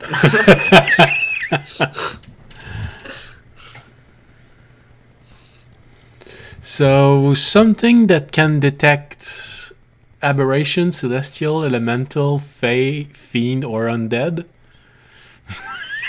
Would that be what you're looking for? Something like, I guess something that more would detect something if it was from, like, a different plane. Like portals. Like, yeah, something more of, like, the detection of, like, portals more than, because, like, I already have the divine sense, which does that other thing. I don't need something that detects, like, the actual. I more need something that detects, like, the actual, like, dimensional, like, spaces. So basically, you want a detect magic device. I mean, I don't know if it's detect magic though, because I don't know if it's, like, the same as.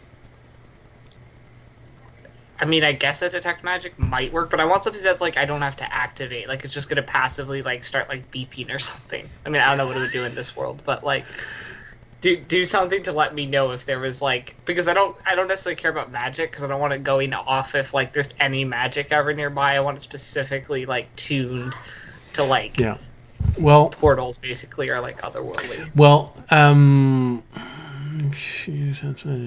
can use the action to see if they are a creature. And there's magic.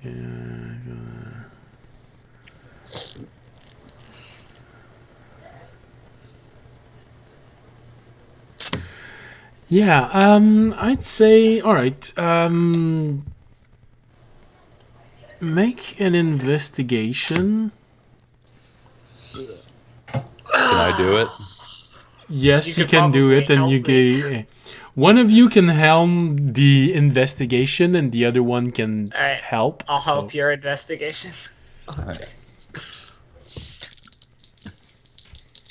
You can't.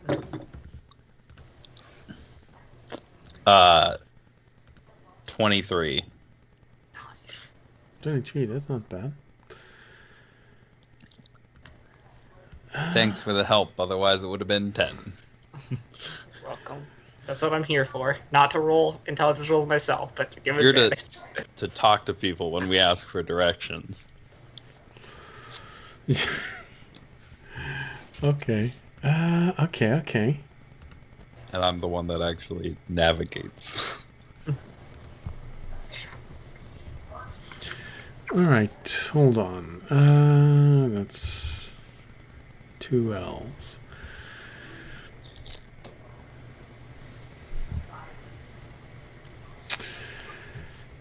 Okay, so a device or an object?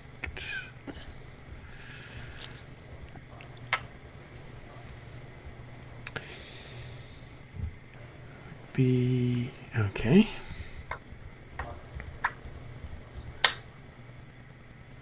Okay. All right. So you said you rolled a 23. 23. All right. It takes you a little while. You go from shop to shop, and eventually you find some which deals in magical things.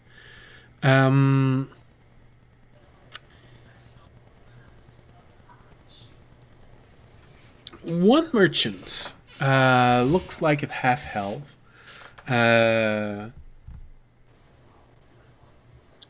Well, probably in, well, for a half elf, 80s would probably be something like 40s for a human. But when you ask him and you describe to him what you want, he does tell you, well, I don't have any objects to do this consistently. I'm not sure that anyone would actually make them here, but you could try and find a simple identify scroll. Identification magic can usually detect or let you see magical auras around people and objects when they emanate magic. So if you're hoping to detect, let's say, a magically hidden door, you would see an aura of magic around the door, even though it's concealed. I don't know if that could help. Audience isn't a big scroll person. Raymond can already do identify. Yeah. Not identify, detect magic. Detect magic. Nope. That one. No, I do know identify. Yeah. No, you don't know detect magic though. Yeah. Detect magic That- is next on the list, but I mean, that might not be a bad idea. Yeah. Do you sell one of those?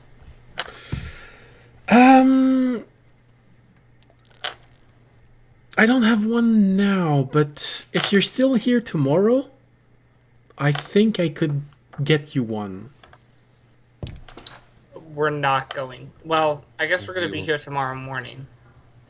We're heading out tomorrow. Okay. All right, well, just come by before you leave. I'm pretty sure I'll be able to have this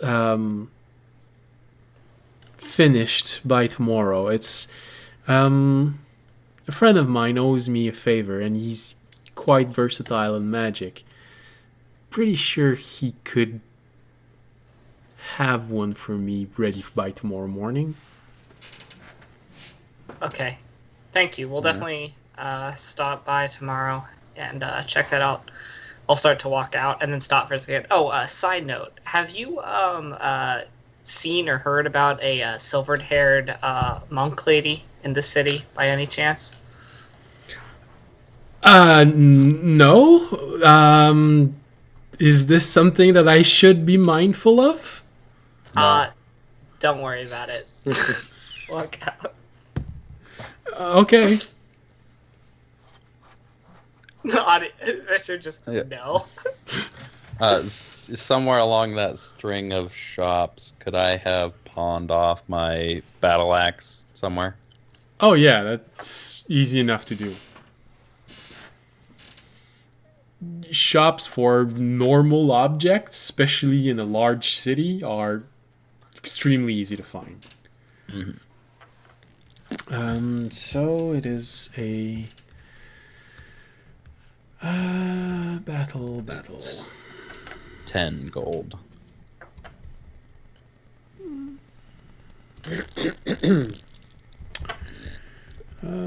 We'll do the hand axe too. So the battle axe, 10 gold. Yeah, he's gonna give you. Well, it's in poor condition. He's gonna give you. I haven't. No, I it's haven't used it's it your great since axe. I Sorry. bought it from the garden. Yeah, that's all right. It's your great axe that you've been using. All right. He's gonna buy it from you for 6 gold. The battle axe. The hand axe. I think you've never used it. Period. Yeah, I started with it though, so it could be. He's gonna give you 3 gold for it. All right. Cool. All right. You can now pay for like one night in the room.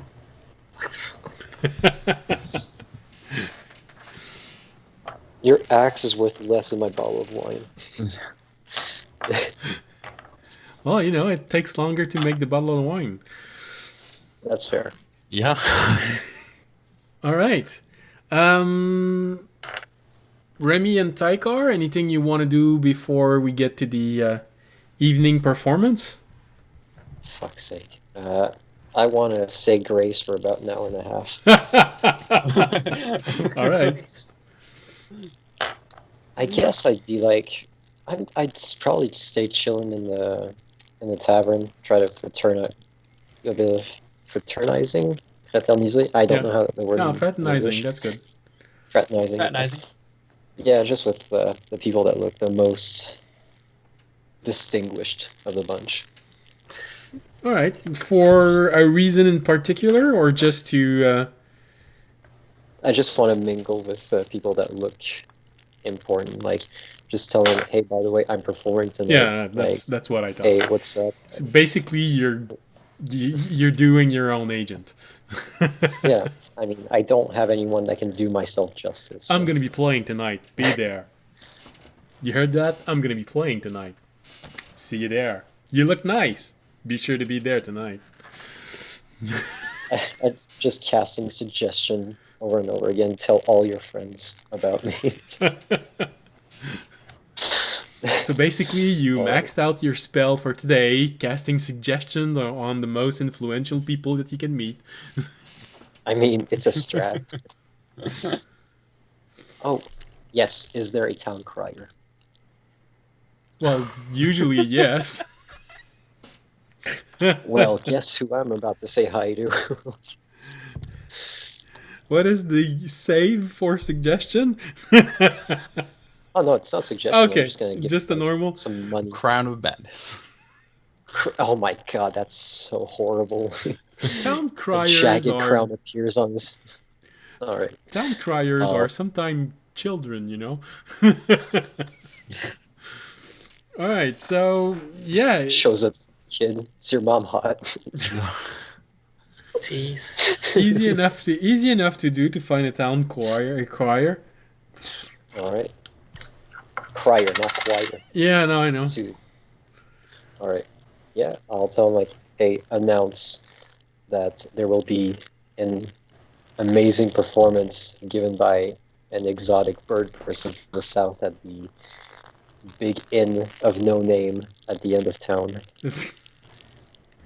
Do you?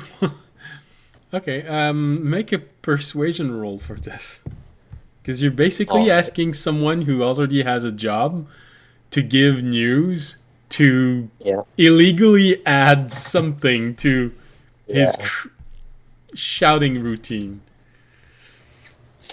Well, I hope a 21 will do it. Well, he looks at you and, well... Just mention it at the end, like when no one's looking. Just make sure like they can hear it. They don't need to know who said it, just that it was said.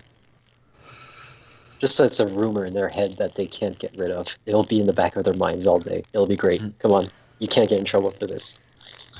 Well, I can actually... He's probably human, 13 years old, something like that.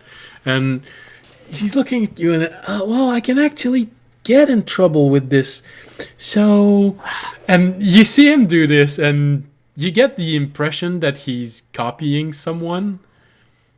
But you also, with 21 persuasion, you probably also get the feeling that his idea of a bribe is not the same as an adult.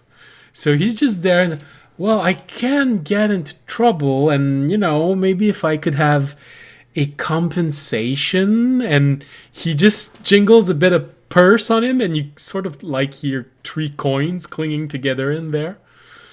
Oh, this poor kid. All right.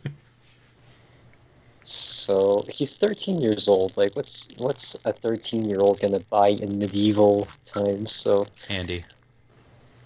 It's a major city, and it's Dungeons and Dragons, so there are commodities that are available in these world that weren't available in actual medieval time. okay. How much gold would this cost me? Because I did not break into silvers, so now I have to pay him in gold. Oh, goodness. Okay, so you are very versed in money. A family needs an average of 4 silver a day to live. A family. I heard that it took 4 silver, but I remember 4 gold, so that's what he gets. Oh, shit. You give him 4 gold, and for a moment, it feels like he's not breathing anymore. He's just. I will punch him in his chest to restart his heart. No. I do not Roll do that. medicine, natural 1. You knocked the poor boy out. You win the kid and 10 people are looking at you. Natural You 1, take your you gold actually back. punched him. Roll. Critical hit. You killed a kid. My strength is 0. My talent's 2 plus 0. I should be okay.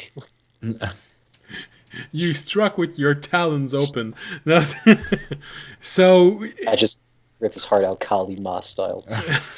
so he looks at the gold for a moment. He looks at you, and you get the feeling that So that's a think about it. How lot much more trouble than did you...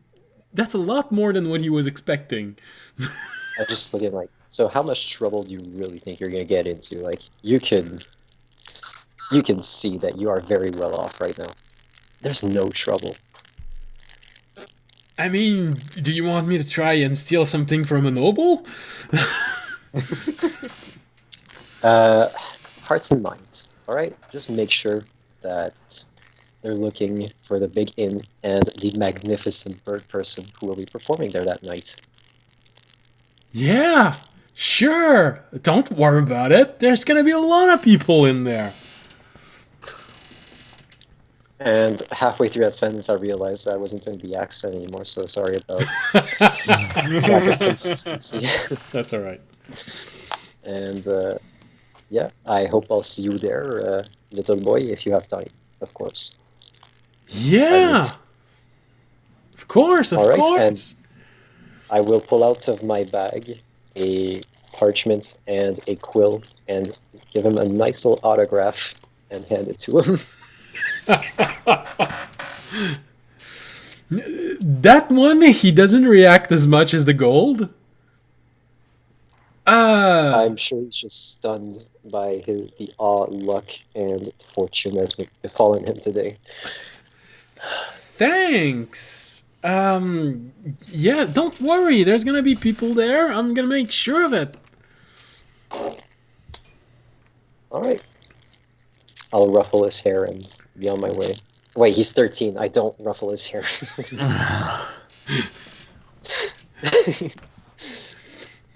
It's medieval times.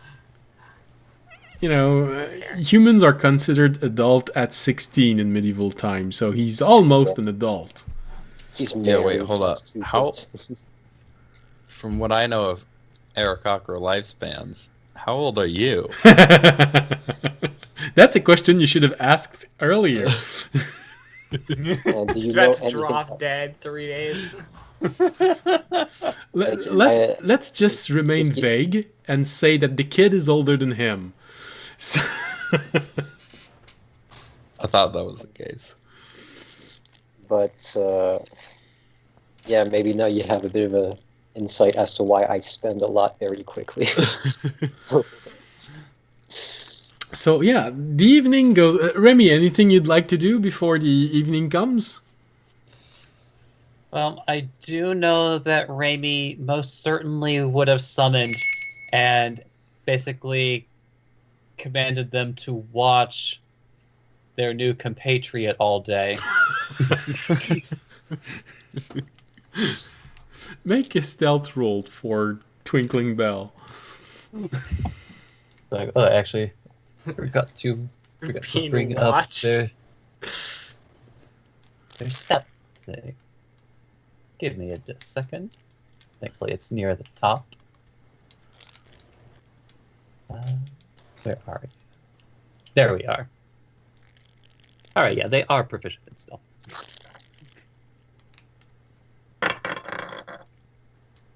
Oh yeah, they fine.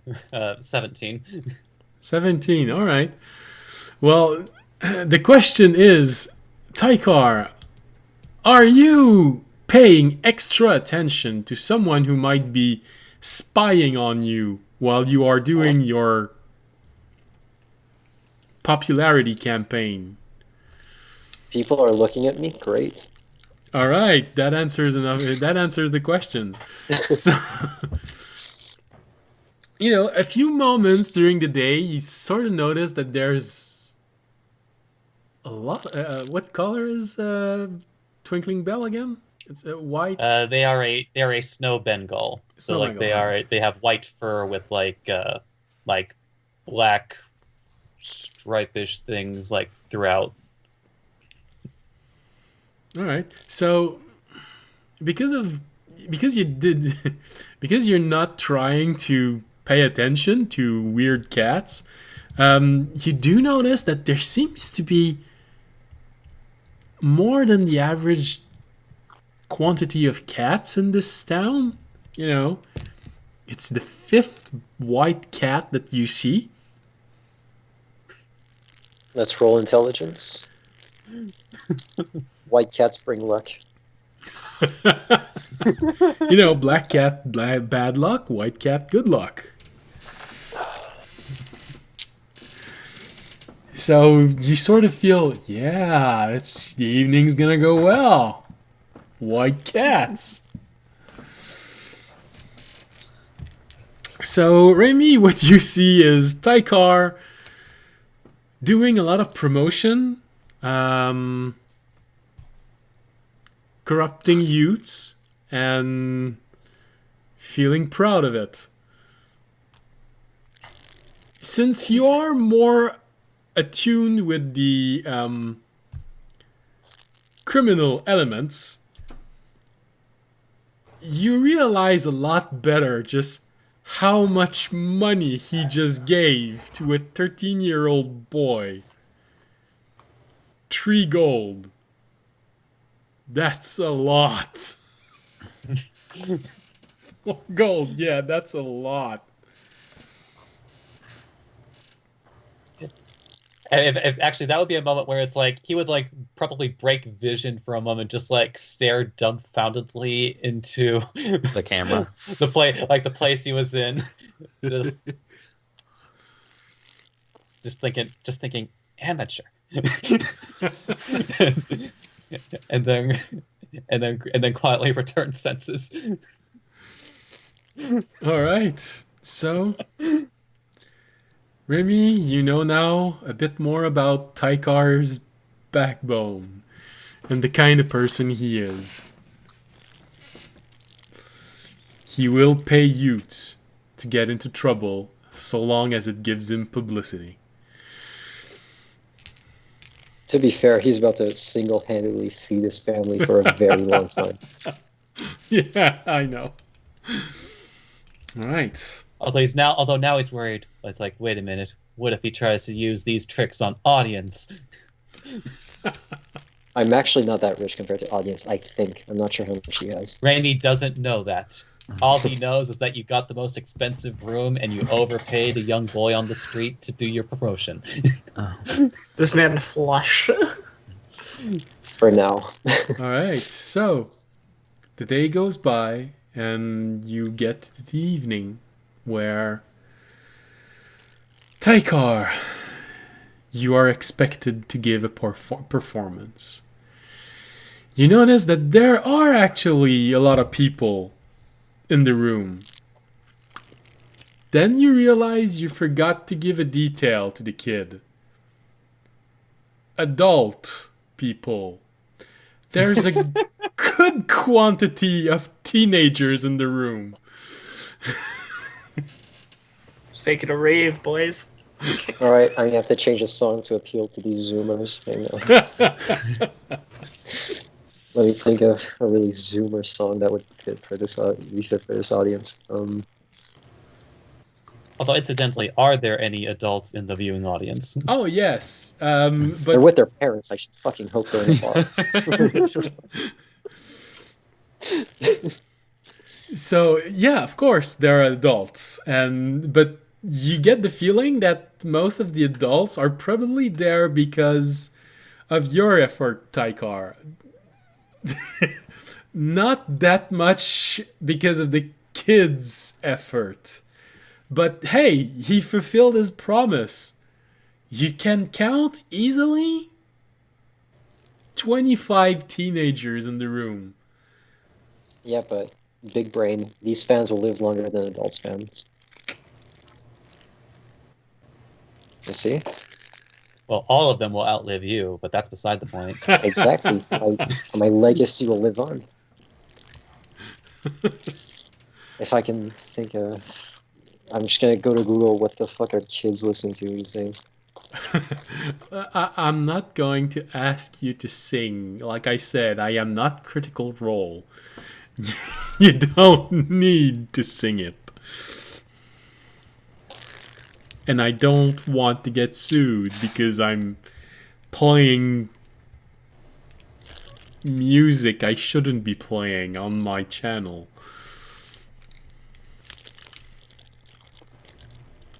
He's just Nicki gonna pretend to Minaj, look for something for the Beyonce, next. and Rihanna. Okay. Really? Yeah. Can you make a roll, please? Alright. Oh, this is one for the fucking ages. That's gonna be a 27. 19. Can't miss my fucking crit. I'm about to fuck. Let's go.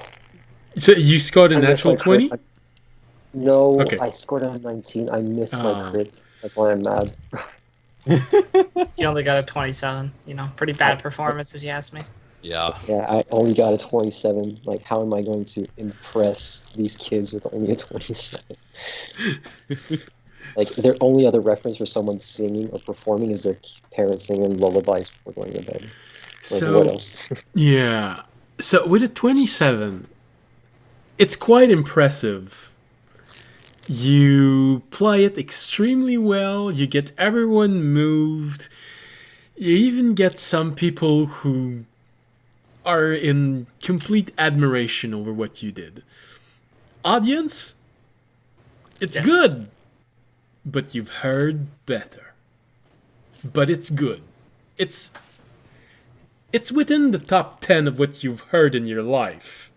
It's just not top 1. I'm still in the top 10 best bird bards. Not even top 1, still top 10. Because I will I haven't actually heard other bird bards. because I will remind you that the bard that you've heard, that the first one that you actually fell in love with, got a natural 20.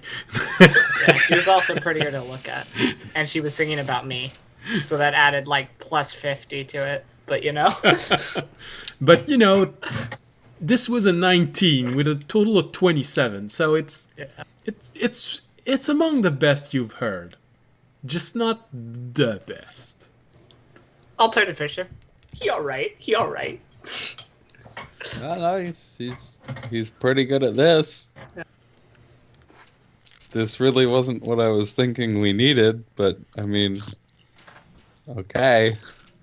And at the end of the song, I'll just go ahead and what's the name of the? I'll just dancing lights and just make them spin around me and just whoosh out of existence.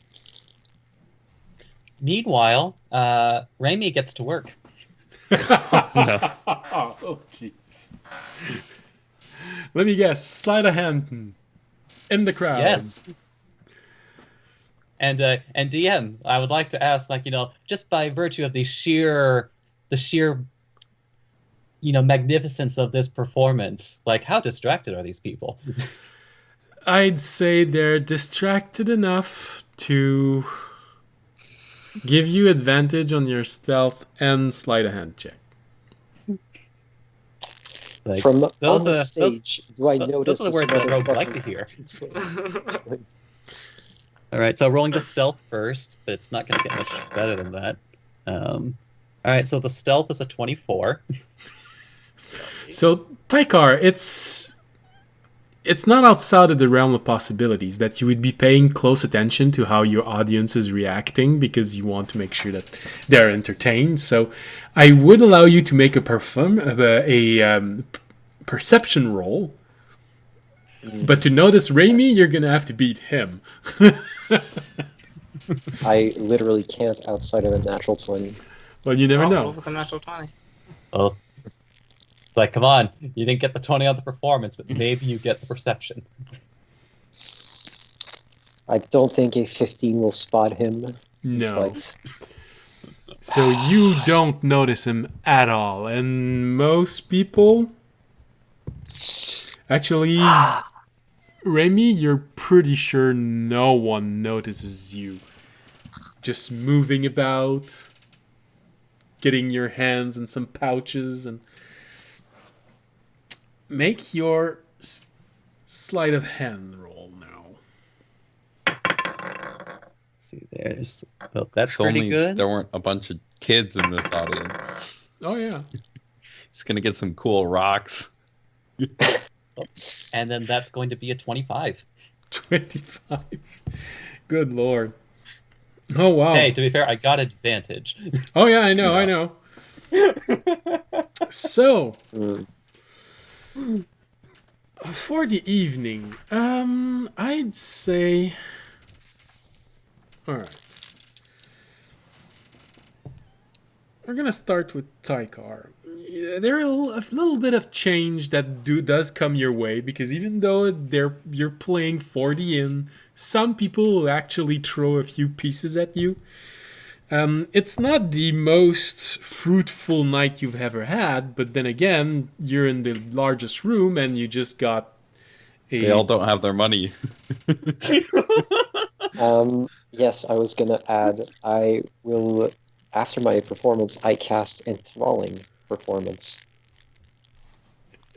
So, if they've listened to me for at least a minute, 4 of the more wealthy-looking people in the room now have to give me a DC 14 Wisdom save.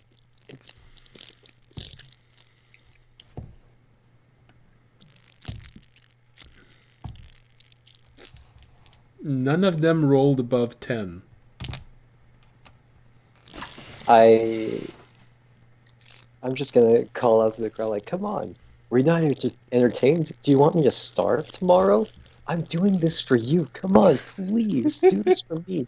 A poor old bird cannot live on good wishes and prayers. Alright, so is this a class or a spell ability? That's a class ability. Class ability. Oh, yeah, I'm not looking at the right book.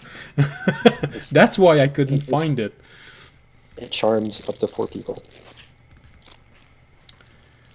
For an hour.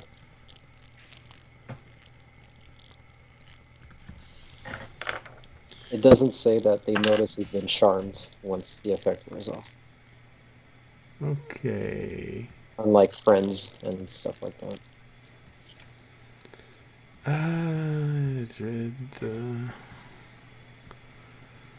Now, if only Raimi didn't fucking hate me, we could have a pretty good duo here, but... Oh, well, Raimi will take advantage of your duo. Yeah, just regardless. Glamour, mantle of inspiration, and trolling performance. Attempt to inspire 6 feet of you, 60 feet covers everything. Go through your performance. DC, I shine the light, I realize you, so the going. And then anyone who opposes you to this hit ends the target. Alright, take some damage. Okay. Okay.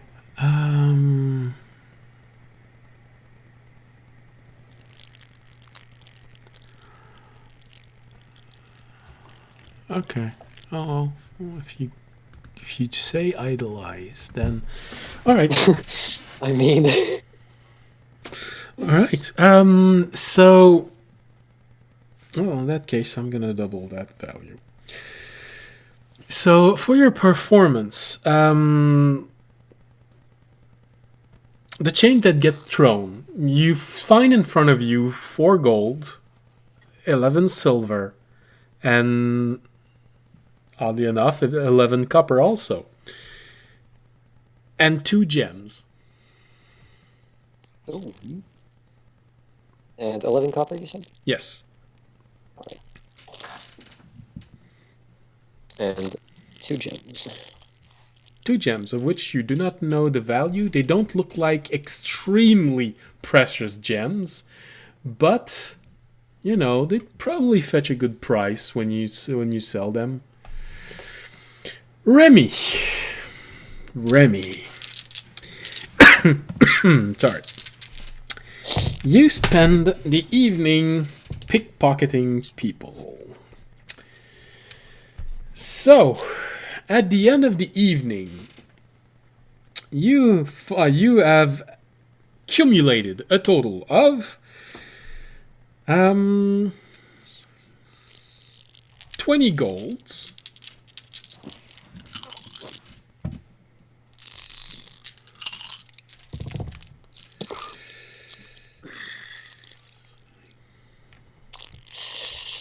$23 silver. No one steals from my fans but me. And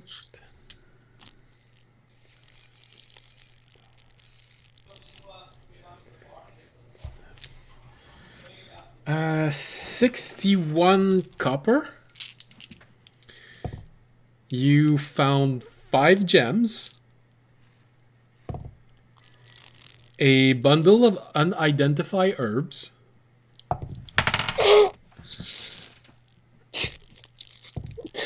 Two pouches filled with unidentified powders. I thought we were in a nice place. Unidentified powders can mean a lot of things.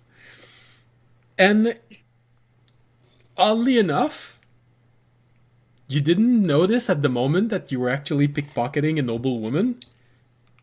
You have a makeup kit.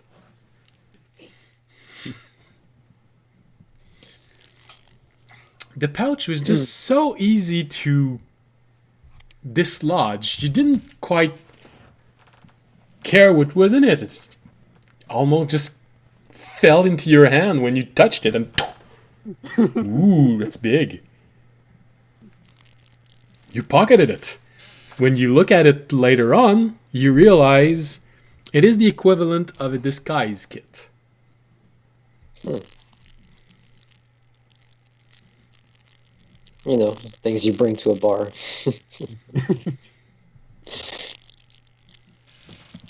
Actually, it's a hotel bar in a really nice hotel.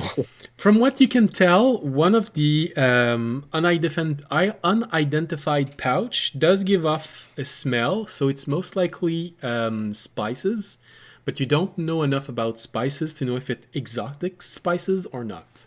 The other pouch, you have no clue what that powder is.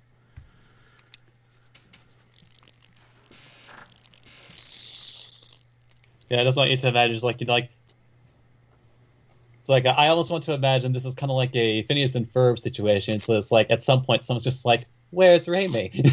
And it's like, doobie doobie doo, wah doobie doobie doo, wah doobie doo.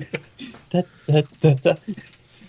And then just like at the end of an episode, just like is like suddenly next to audience and Fisher again. No longer hiding himself. Saying in the voice of a woman who nobody knows, "I'm here."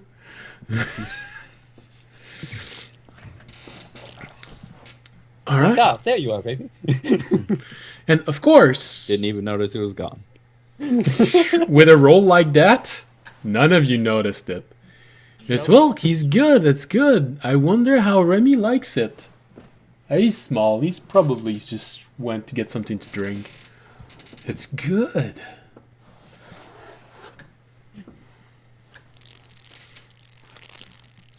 Audience is already scheming about how this new party member can help them gain followers. Next big city, conversion, mass conversion to the dragons. Mass. And Raimi's just thinking to himself, like, oh, the different ways I can use this interloper.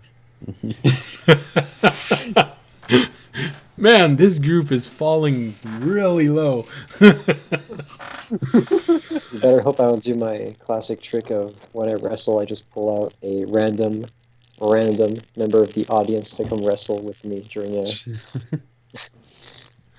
performance. Just pulls out Raimi. All right, motherfucker.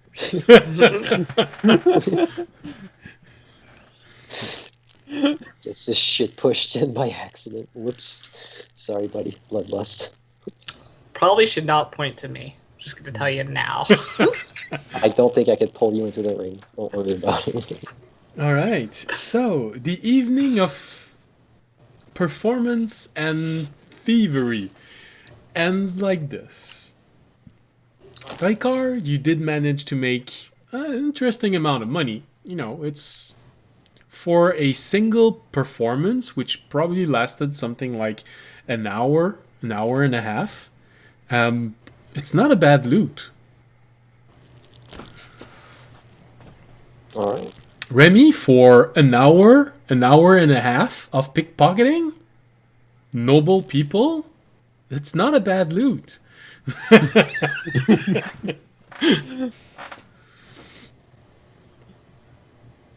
Audience, he's good. Not the best, but he's good. Fisher, well, didn't say much, so mostly just He's good at that. Not really what I was looking for, but Yeah, Terranets have comments. You used to have a healer with a direct connection to a life god that could bring you back from the dead. Now you have this guy.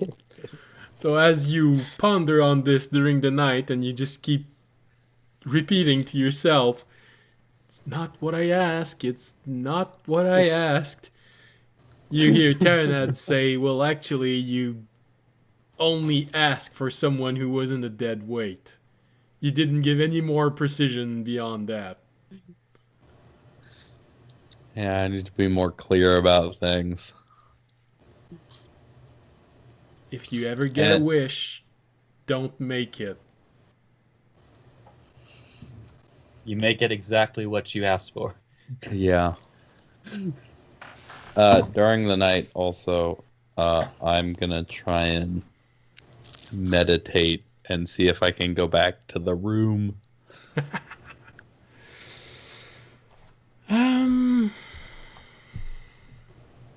While I'm in front of the desk with paper on top of it.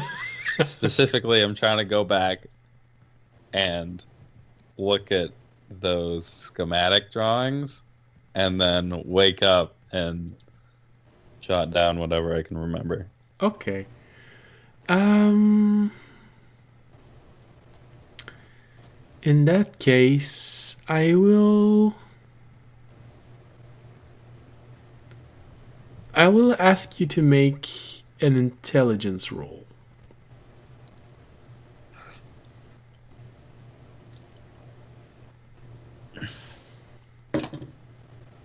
Not bad. 16. Okay. I'm gonna keep this information on the side, and it's gonna be cumulative towards something. But right now, 16 isn't enough to have a result right now. But you do spend a lot of time and trying to remember and getting to this state, this calmness that you felt at that moment. You aren't exactly able to return to that place where you can actually walk in and have a surprise of, oh, what's there? Oh, I can actually look. You sort of realize that you're wandering in your own imagination, which on its own is not something that you're that used to. But you do manage to go back to this moment and what you did, and you are able to recall a few images, a few parts of drawings, which you immediately take note of as soon as you come back to yourself.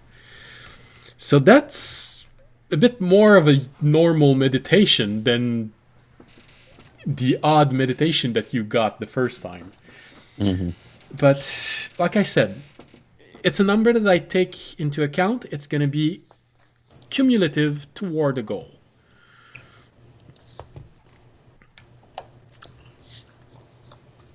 So right now, the drawings that you see aren't very conclusive. You do realize that this is going towards something. You recognize that this is probably some sort of arcane device, because you managed to remember maybe one rune and a general shape, but there's so much of it missing that it's not enough for a result.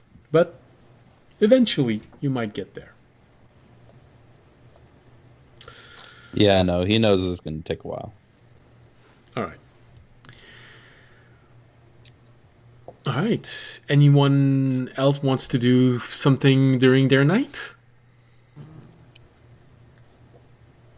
So Raimi at some point would approach audience and like he would produce in front of him one of the gems that he stole from earlier. I go, oh, that's a nice gem, Remy. Where did you get it?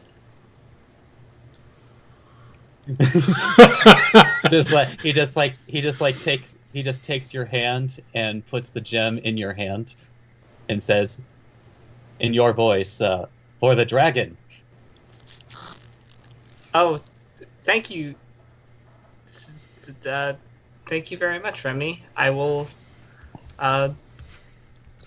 remember this kind gift. Like you just see a sparkly eyes as you say that. Now is Tykar in the room? Well, if you do mean this like- while the night of performance, probably, but he's probably on stage. I'm juggling my darts.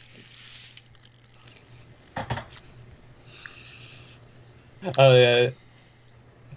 Oh, just you know what? Actually, yeah. Like what you're juggling right now. Yep. It's like you. Okay, so you hear a message in your head. It's like, thank you for this nice gift, Raimi. Suddenly, in the middle of your performance. I look around the room like, who is what? Excuse me? Like, Well, oh goodness. So you can make an Arcana roll if you want. I mean, I know the spell message. Like, I can learn message, but I just... Okay. I don't- Well, in that case, the thing is, okay, make an intelligence roll. Oh, fuck. Can I do Arcana instead? Well, no, you just said that it's the kind of spells that you would be able to get. So you are aware of it, Yeah. but I'm testing your knowledge of Kenkus. That's gonna be a 9. So right now you are not completely sure, because it says thank you, Remy, meaning you can identify that it has something to do with Remy. But is this a error in sender or receiver, actually, in this case? Would he recognize my voice yet? Because he's heard it enough, or not? Actually, 'Cause I he's need to make a roll for that. Oh, because he Now did. that I'm thinking about it, because for the mimicry there is a deception roll. Then go ahead. Let's see. Oh, I am rolling hot tonight. That's a 23. I'm gonna try to spot audience to see if he's, like, talking to me or something. Like, what the fuck? I'd say, how long did Remy wait after he gave the gem to audience before doing that? I will roll to see how patient he is. Basically, what I want to know is, did you wait until audience pocketed the gem, or did you enact your plan while audience was still holding the gem? Because like I'm thinking that like Raimi would just be more focused on making sure that, that he could hear it. So it probably would be it really will depend on like when audience like said it versus like when he would have pocketed it. Then it appears that audience, it is all up to you. Did you pocket it and say thanks, or did you say thanks and then pocket it? I would have said thanks and then pocketed it. Then most likely, Tykar, when you hear this, you see audience, Remy right beside audience, and you see audience with a gem in his hand just as he is pocketing it.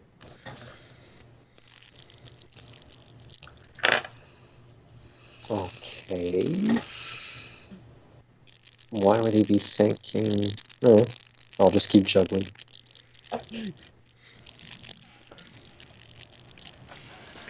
Meanwhile, Raimi is feeling just super proud of himself in many respects.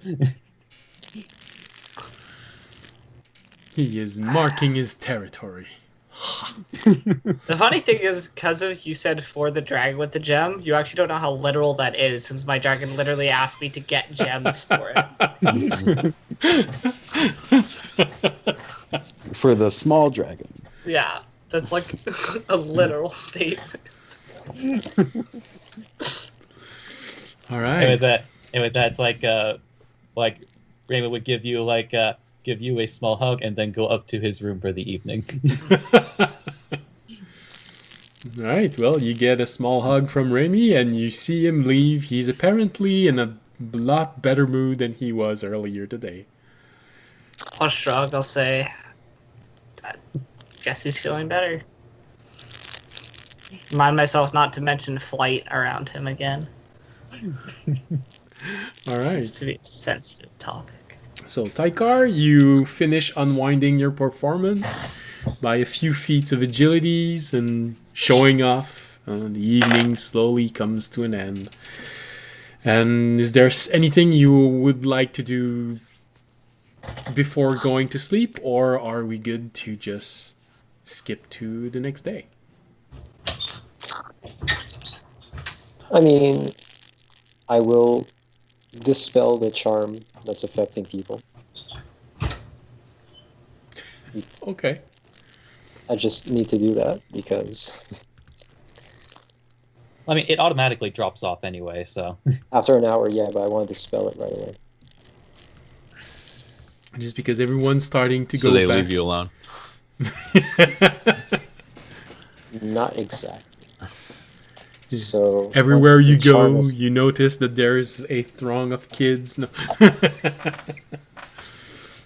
All right. Well, I Okay. will try to spot the most attractive person in the place, regardless of gender or race. It doesn't matter, as long as they're the most Well, that would be attractive me, so no. Okay. audience. God damn. Audience notwithstanding. So, are you just going for raw attractiveness or also presence? Presence, definitely. Because Audience still if it's notwithstanding. attractiveness and presence, then it is raw charisma that you're looking at. Yeah, it helps if they look rich too. So you look around in the room and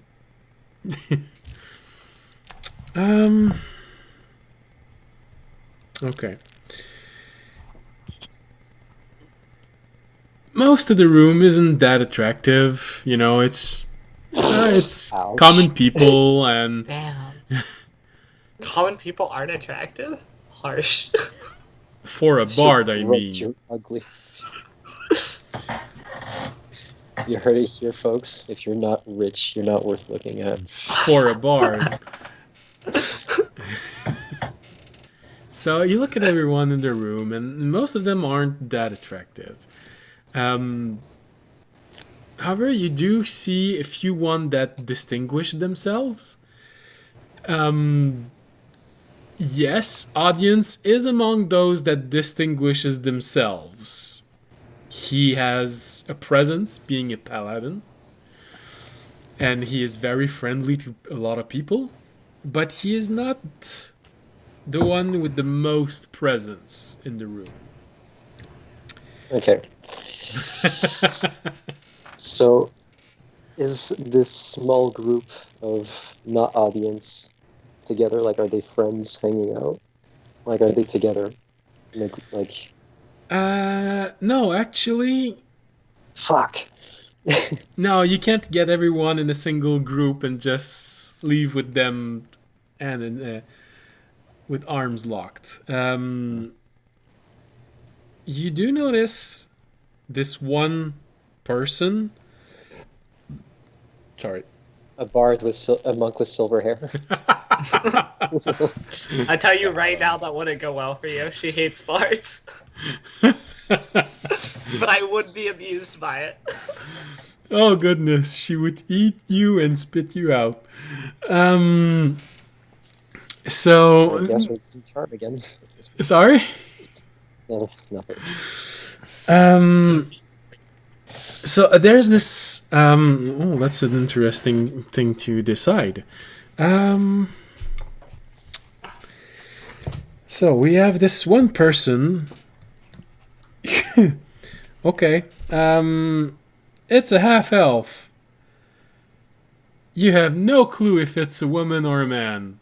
Honestly, you just look at it, and just. Well, it's the general shape of a woman, but there's some masculine trait. Okay, so a young David Bowie, basically. With slightly pointing ears. Yeah, you could say that. Yeah, that's a trick. There is one other, however, who seems to outshine everyone else. Okay. But you can't put your finger on why. It's a woman. She looks like a human. But there's just this presence about her. This strength of character. And although you try and compare her to other people in the room, it's one of those person that when you look at, you say, well, if I just look at her, like her eyes, there's nothing special about her eyes. Her hair are really plain. It almost looks stringy. And she has this weird chin, but for some reason, when everything is put together, it's completely stunning. You found your true love. Go for it. There is something you would qualify as nearly otherworldly about her presence. That sounds like a plot hook. I'm biting. Let's go. No, you see, we call those secret hotties. Like the librarian that takes her glasses off and then does her hair at the end of the movie. All right, yeah, I'm going for. Yeah, let's go. I will approach this otherworldly beauty that is like physically a human. Let's go. As you approach her, you do notice that she has the demeanor of someone that is very shy. Oh, okay. Hello? Did you like the performance tonight? And that was to European French. Yes, there was something slightly Parisian with this. Slightly. Let's go. She says, hello, yes. It was a very interesting performance. I can't say that I've heard many similar to those before. Oh, well, it's a bit normal. I'm not exactly from around here. Well, What's your- yes, of course, one only has to look at you and notice that you are a very exotic sort. Hmm. Immediately, there's one thing you can notice in the way she speaks. She is much Okay. more articulate than someone that looks like where she's supposed to be in society. Hmm. These are not the words of a peasant.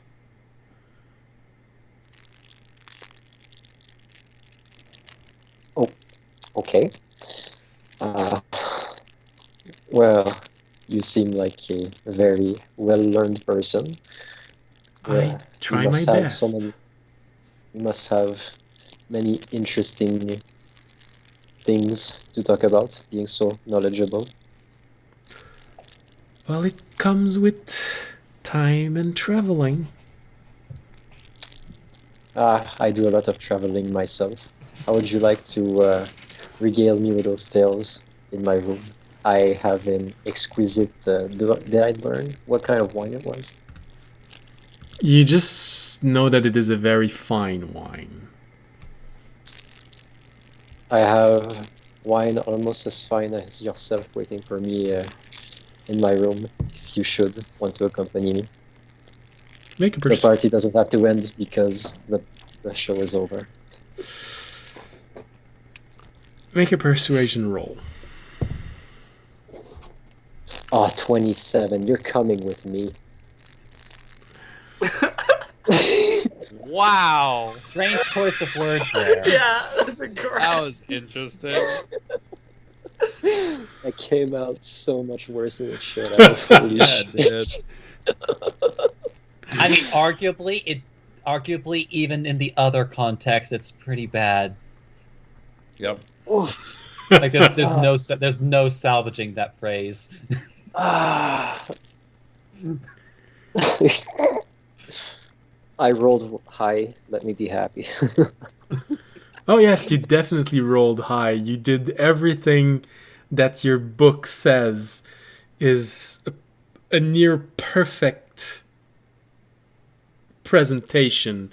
You managed to just place your feathers exactly as they should. The words probably came out much better than what you just did. Yeah, you just see the Aarakocra roll a dice on the counter. Ah, yeah, you're coming with me.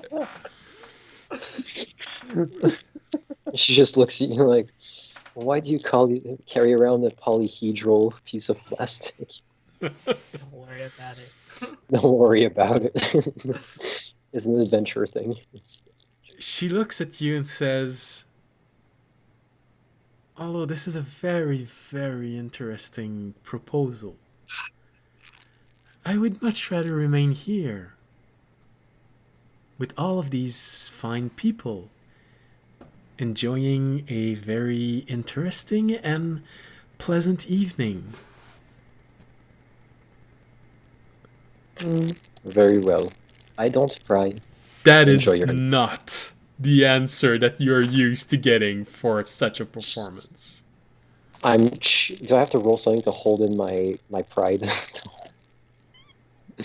Well, if you are hurt to the point that you actually have to hold it in, deception. I would bite my lip if I had any. I'd say deception. So Slight she doesn't scrape of the notice beak. the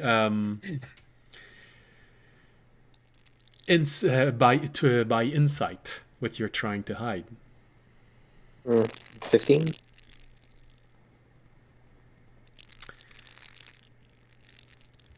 She gives an odd giggle, which you immediately associate to, I'm not sure I'm doing I'm doing good at hiding what I'm feeling right now. It's fine. I'm not too pushy. She does add, but your offer of wine is certainly very interesting. Maybe if you insist, we could just share it near one of the windows, peering outside. We can actually see the fountain of the main square there. You know, that sounds lovely. And can I have someone fetch my bottle in my room and bring it down? Go for the slow play. Always. Slow play. The cute shy girl is always worth chasing. It's probably very easy. Especially if you throw in one copper at someone. They're gonna, yes, it's gonna be there in less time than you can count. Very well. We shall abscond to the table. Which is pretty good because you can't count very much. I mean, sitting on that 8 intelligence, you know? Well, you know, an 8 of intelligence will get you through most of high school. So, he knows how to count. He All just right, doesn't know so- how to calculate. The highest number that's important to an Aarakocra is 30. True.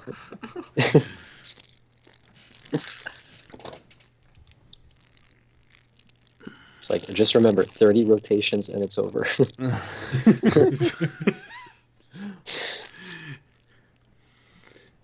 So, All right, I'll do that. I'll tip the dude. Hey, fetch me that bottle of Lacrymo Christi from my room. So I'd like to know, for everyone else, Remy already left. He went to bed. Fisher is already meditating. Audience, did you stay or did you leave for this I performance? probably wouldn't have left. Audience usually doesn't leave parties early, Okay. as you know.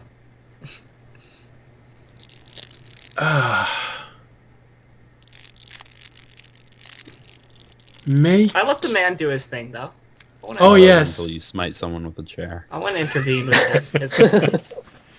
All right. So I will make you do.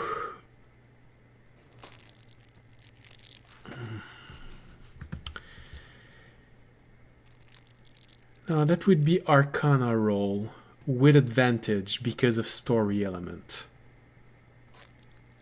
Because of Arcana personal roll with story elements. advantage. Okay, well, Arcana roll with advantage. That's still probably not going to work out well for me, but Oh, what's wrong? I'll Your try. intelligence isn't high enough? Boo. I mean, if you want, you could borrow my die.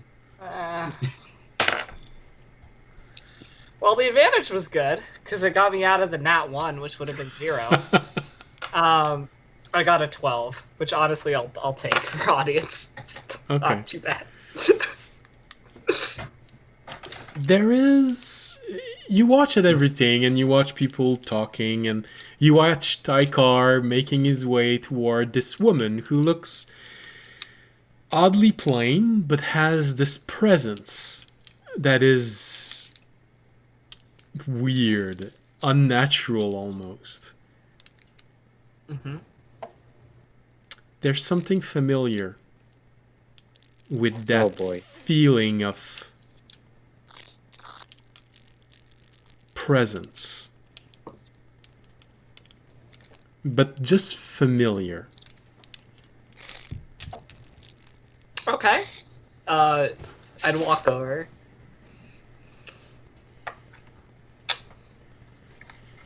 Right now, What is- Taikar and the woman are talking.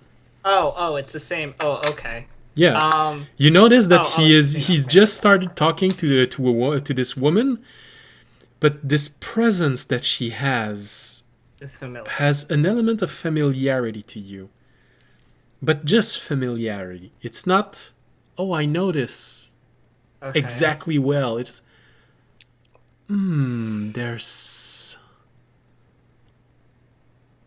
I will sit down at a table nearby and keep an eye on it, because that's intriguing to me. Because Really, I'm like, huh, maybe this is someone I've met before. Let's see how this. Also, I kind of want to see this man's game, so let's watch it.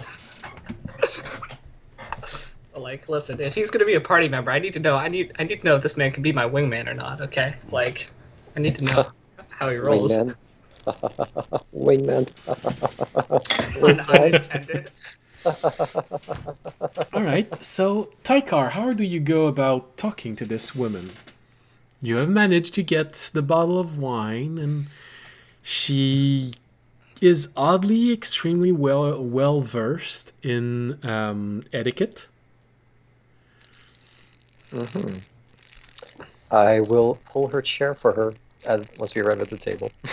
She lets you. All right. And I will sit facing her with the window to our side. Just... Okay. I'm just kind of intrigued as to how the fuck someone resisted a 27 persuasion, and I'm just gonna... Well, you did manage to 'Cause get you're a bird. You did manage to get. Because I'm 5'2". You did manage to get a private moment with her All right. when you're in. So yeah, you succeeded, just a long way from what you were hoping. No, it's not that bad. Repeat after me. Persuasion isn't mind control. But you see, I have many ways to... Persuasion is a mind control. Right? I mean, How do you go I about don't talking to this woman? want to say I have Charm Person, Suggestion, and Crown of Madness in my spells, but I'm going to ask her what she does in life. Sure. Are you appreciating all the details I'm making you put into this NPC? Oh, I like creating NPCs like this. It's something that I do just for fun. Outside of the game, in game, while I'm walking. Presently, not much. You could say that my family is not from this island. I am just learning the island. Oh, so am I. Isn't this a lovely coincidence? Say, I've heard that this mirror here, and I'm going to pull out my mirror from my bag. I was told that this mirror was supposed to show someone's true love, but it doesn't work with me. Can you look into it and see what you see?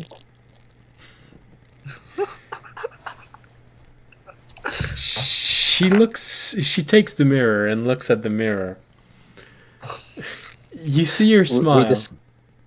I know what mirror, and I know what she sees in the mirror.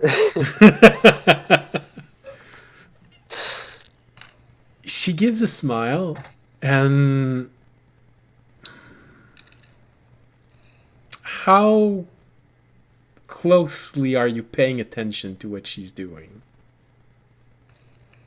I'm attentively paying attention. All right. Same question for audience.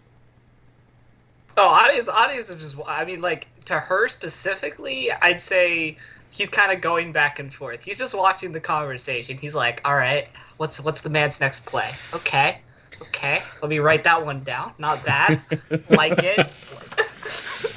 Okay. All right, mirror, weird move, but sure. Yeah, weird move.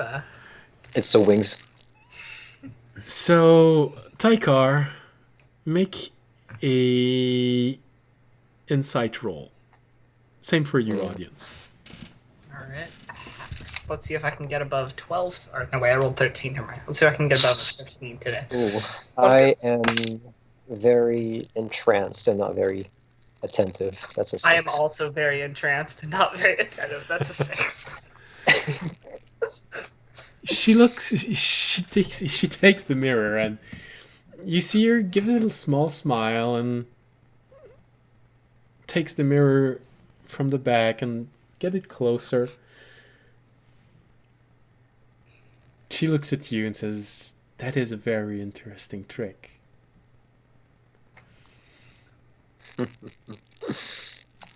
I jest. And I'll take the mirror back. I have to admit, it's nearly flawless. There is just a few hints that maybe you didn't look close enough in the mirror when you did this. There are a few differences. And she literally takes the mirror, put it flat so that you can both look at it, and she points out a few things in the appearance which you're forced to say, damn it, she's right. It's not an exact 100% copy of yourself that you're seeing. There are some extremely fine and delicate differences. But so fine, you're wondering if a jeweler would have been able to notice them with their equipment. But I'm guessing, since it's my face, I can see that, yeah, that's... Oh yeah, you realize, exactly. You immediately see it. You look at it and... She's right. My feather has yellow all the way to the tip. This one has a red spot at the end. Very astute. And I'll put the mirror back in my bag. Audience scratches off mirror play off of his neck.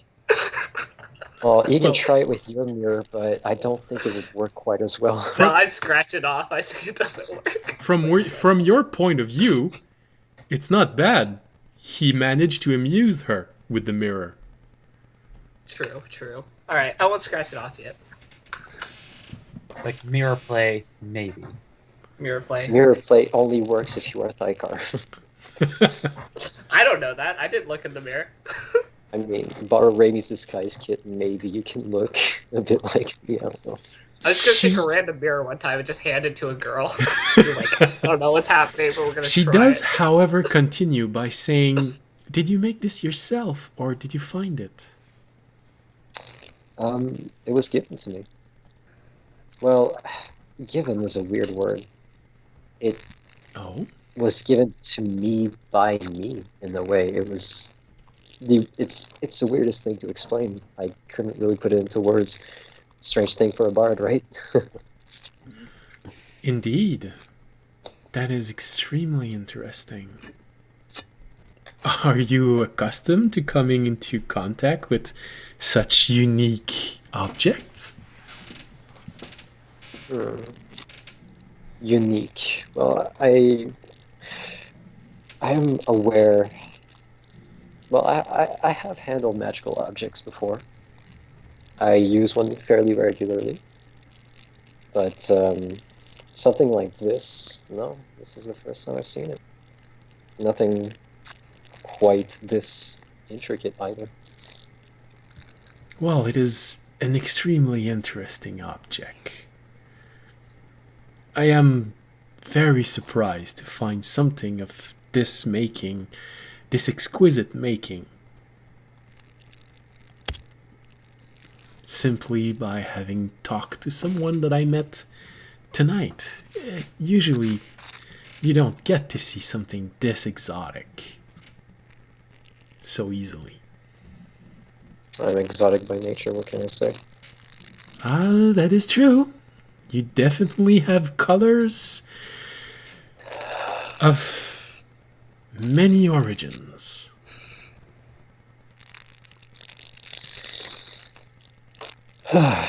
Well, are the others doing anything? I don't want to...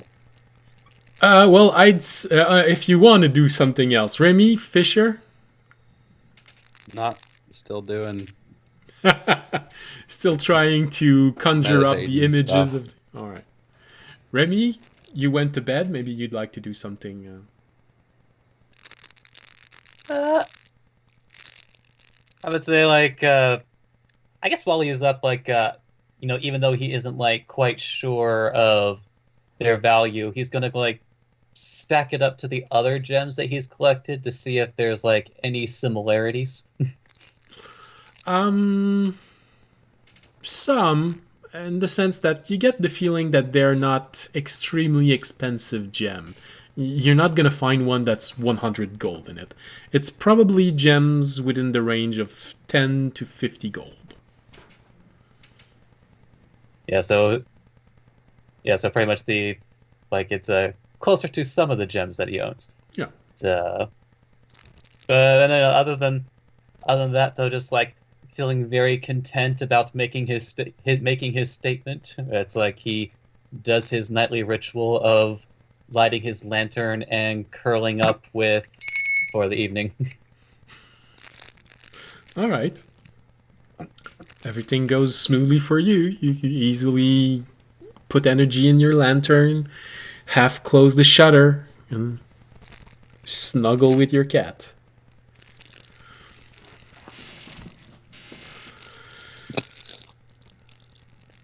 Audience, there's just something so familiar with everything that the attention that she's putting on this mirror and this goodness, familiarity that you just can't put your finger on it.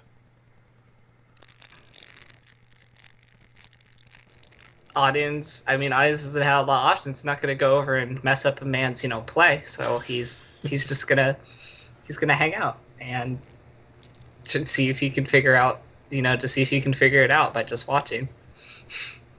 All right, because he is curious. All right. I'm just gonna keep the small talk going, talk about life and shit, what she's okay, I guess. So if you were to tell me the most amazing thing that's ever happened in your life, this evening not included, what would it be? Well, we do have to take into consideration the bardic flare. The most impressive thing I have ever seen. How often have you seen the lights of the northern reach of the world, where the world turns into ice everywhere? I myself come from the south. The northern ends of the world are still a mystery to me. Oh, what a shame. There are pools of lights and energy, unending. A storm which seems to last and last. It has lasted for hundreds of years. No one dares to go there. But they are so impressive.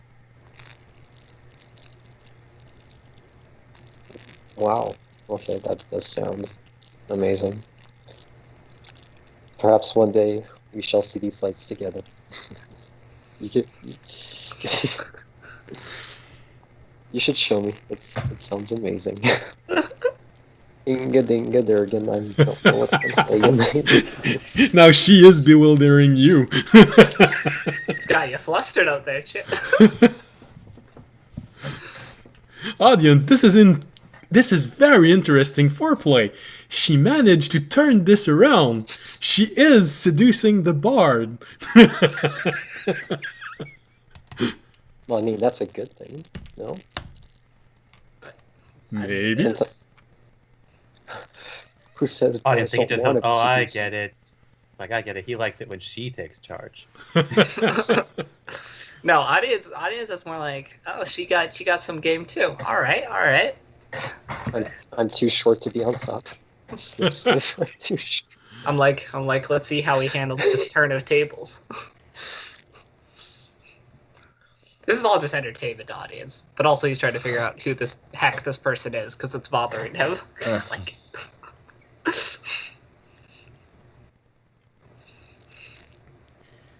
if not, there are.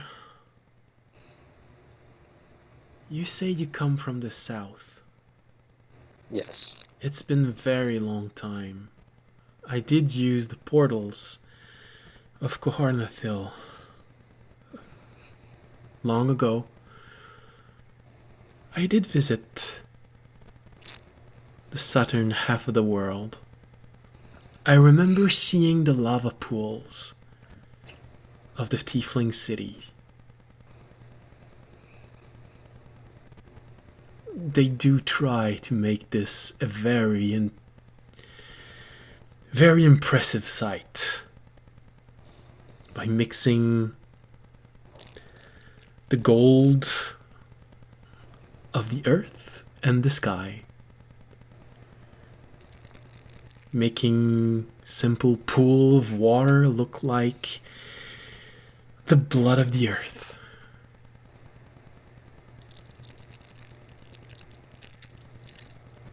Alright. You've heard about those, but you've never actually seen them. They keep this a very close secret. Someone who has seen the inside, someone's been close to the tieflings. Interesting. I don't know many people who visit these regions. I've only heard tales of what you described. Oh, well, you have to see them. There is nothing like experiencing the world, seeing the wonders that it can show you. The mysteries of the past.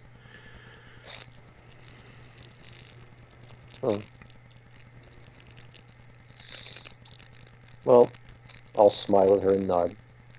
And what have you seen that is impressive? You've managed to make me talk about myself, but I know very little about you. Well, the most amazing things I've seen were of my doing, so it's not really that much to talk about for me. I mean, I could. It's the things that I do. I amaze myself constantly. That's the thing. I can't really pin it down. There's just nothing that that I don't have control on that doesn't impress me. You know. It's all circumstance. If I'm there, it was amazing. That's just how it is. You know. Jesus. Yes, I believe I can imagine what you are talking about. Do you want to see something amazing? Well, of course. Dick on the table. Yeah, I was about to say, it's my penis.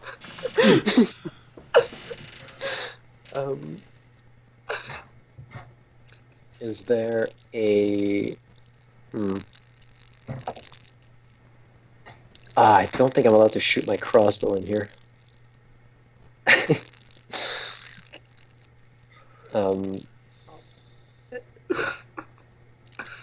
I just realized that shooting my crossbow in here is not a good idea, so I'm not going to do that. You're sitting next to a window. It's open? If you want to, you can just open it. I thought it was like... I had like a bay window idea for the... So that's why I didn't want to say, but okay, great. Okay. Is the bottle of wine empty? By now, it's probably half empty. All right. Does anyone have like an apple or like something I can throw? Do you ask, or are you just looking around? I lean back in my chair like, hey, anyone got an apple I can use? So I don't want to shoot the hat off of someone. You hear someone go in the room. Well, I don't have an apple, but I have a pear. That'll do. Can I buy it off you? Sure, 1 copper. I'll toss him a copper. Hey, thanks. All right. And do I see audience looking towards us? Yeah, I'm looking. I'm watching. He's not trying to hide, so This man is going to be part of my adventuring party. Not only do I not get to see his moves, I actually get to see how useful he might possibly be in a fight. you Right, you even see him taking notes. I'll motion audience over to me. Yeah. All right, I'll walk over. I'll hand him the pear Uh-huh. and point up into the air, like throw it as far as you can. Out Turn the it window. In. Like, yeah, out the window. Not Oh, like, okay, out the- fucking Yeah. in. I was like, audience is just gonna Okay. splat that on the wall, man. Audience will give a nod. He'll get ready to chuck the pear. Give me when you're ready. Give me a nod when you're ready. You see me produce a small crossbow. Okay. And I'm then still just, like, waiting on the nod. I wave my crossbow towards the window. All right, I will chuck the apple. I will wait till it gets to, like, at its maximum height. I chuck it very hard. I chuck it as hard as I can. I And send that apple. once it reaches its plinth, I'll attempt to snipe it with a crossbow bolt. All right, roll an attack roll.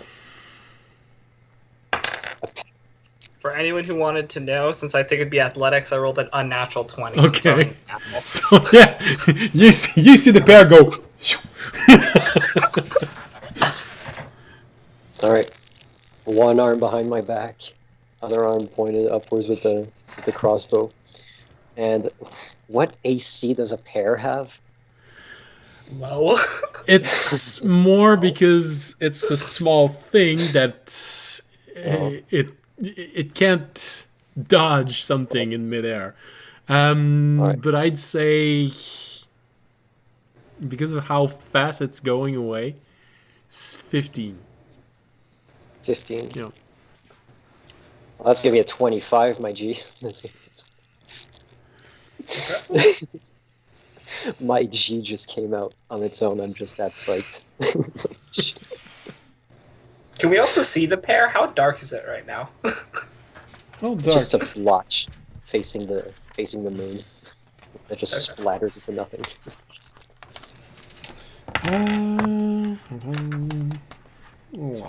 I'm pretty sure I have the moons on my calendar.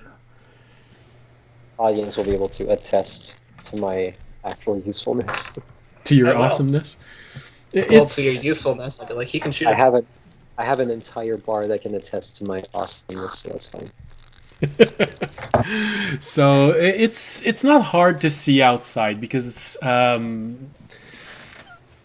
one of the moon is, I believe, half full, and the other one has started to reappear in the sky. So it's fairly lit. All right.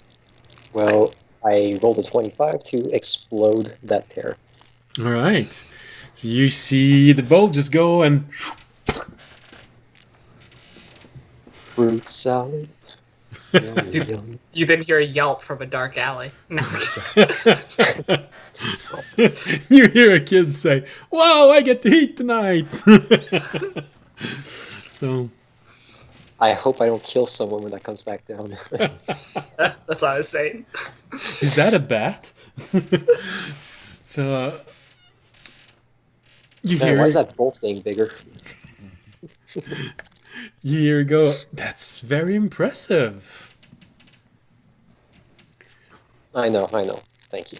I know. Thank you. I know. Audience will give you a thumbs up, like, I'm impressed. Tykar and audience both make an insight roll. Oh, 9. baby. Nat 20. Let's go. Tykar, It's- how did you roll? That's gonna be a 9. 9. Tykar, I'm just looking at the bits of pear falling down like, you're barely looking at her. Wow, I had that pretty good. That's the message that's going on in your head. And You do hear her say, "That's very impressive."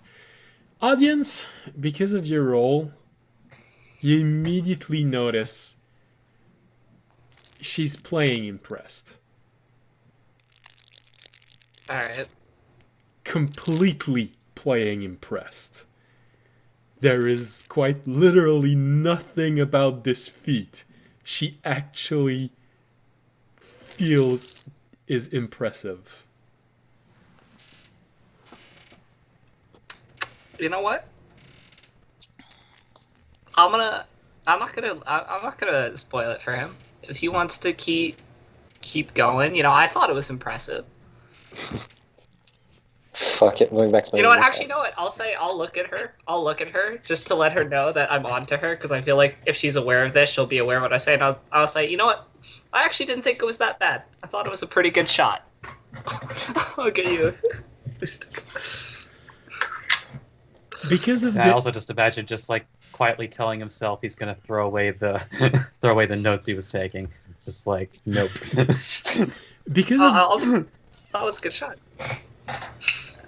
because of Yeah, except this bitch rolled her charisma stats with a D100. Okay, that's a problem. because of the insight roll that you rolled, there is one detail that I'm gonna send you privately. Okay. She has big teeth and looks like a dragon. She is a dragon. Okay. That would be a fun twist. The audience suddenly drops to his knees and starts praying. The bar's just like, what the fuck?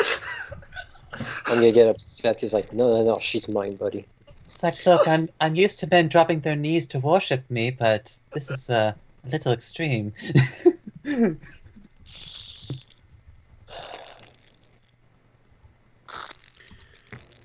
The way that she answers you, you hear that in her answer. I quite agree. This is very impressive. It is I'll go back to- so well practiced that you notice this in the way that she talks from now on also.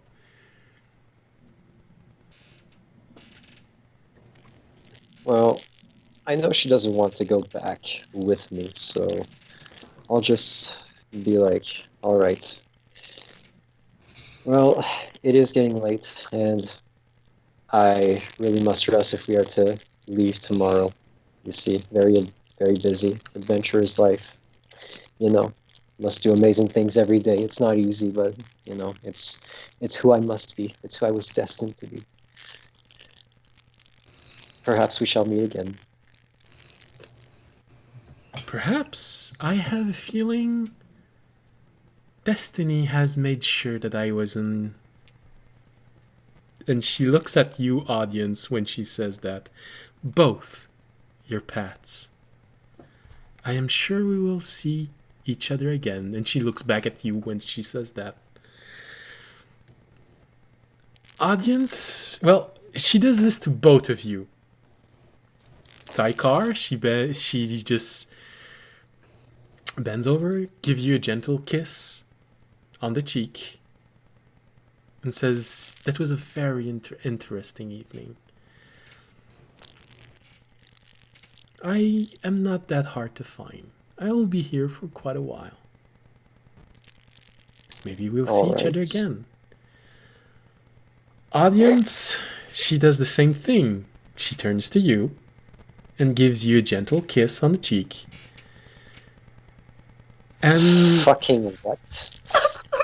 the bard is pissed. you notice her. She says, "And it is also a very interesting meeting with you. Because of your insight roll, you notice her giving a slight look at your draconic symbol. And she just adds, I guess you still have a few surprise to show. Alright. When she gives you a slight bow, and she whispers one thing in your hand. No, not in your hand, sorry. She whispers to your hand. Cool. She whispers one thing in your ear when she says that. Okay. I'm gonna send it to you privately. Okay. I have to chat her up, roll a 27 persuasion, roll a 25 to hit a pair, and actually like roleplay with a NPC to get a kiss on the cheek. You throw one pair. Listen, man, when you look like me, you just don't have to work it hard. It's just the genetics.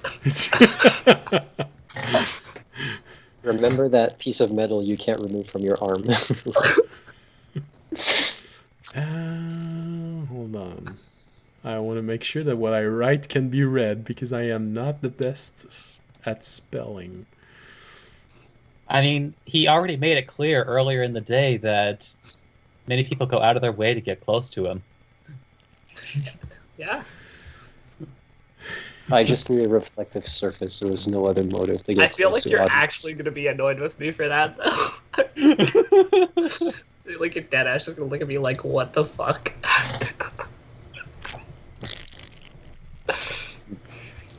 Hack your Steam account, delete all your shit on Baldur's Gate. Fuck you. No. She whispers that in your ears, audience, as she touches your pendant, your symbol. Okay, that's not ominous at all. Jesus. Okay. Audience will, like, kind of... How would audience react to this? I should have just gone with David Bowie. What the fuck? Oh man, how would audience react to that? That's actually a tough one, because it's not what you'd expect. Oh no, I'm sure he didn't expect that.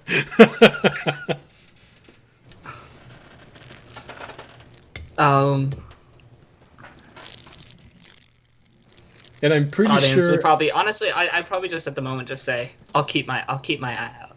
And I'm pretty sure that Sam understands more about this than audience. Oh, I understand a lot more than audience. Although audience did roll a 20 on insight, which was got him a lot further than I thought he would. Audience would roll. Audience would roll. I'll keep an eye out. She just said, good. Then I hope we will all meet again one day. She gives a bow, and she leaves. She goes to the counter, and you see her ask something of the person at the desk. And she slides something on the desk, covering it very well with her hand. And she leaves.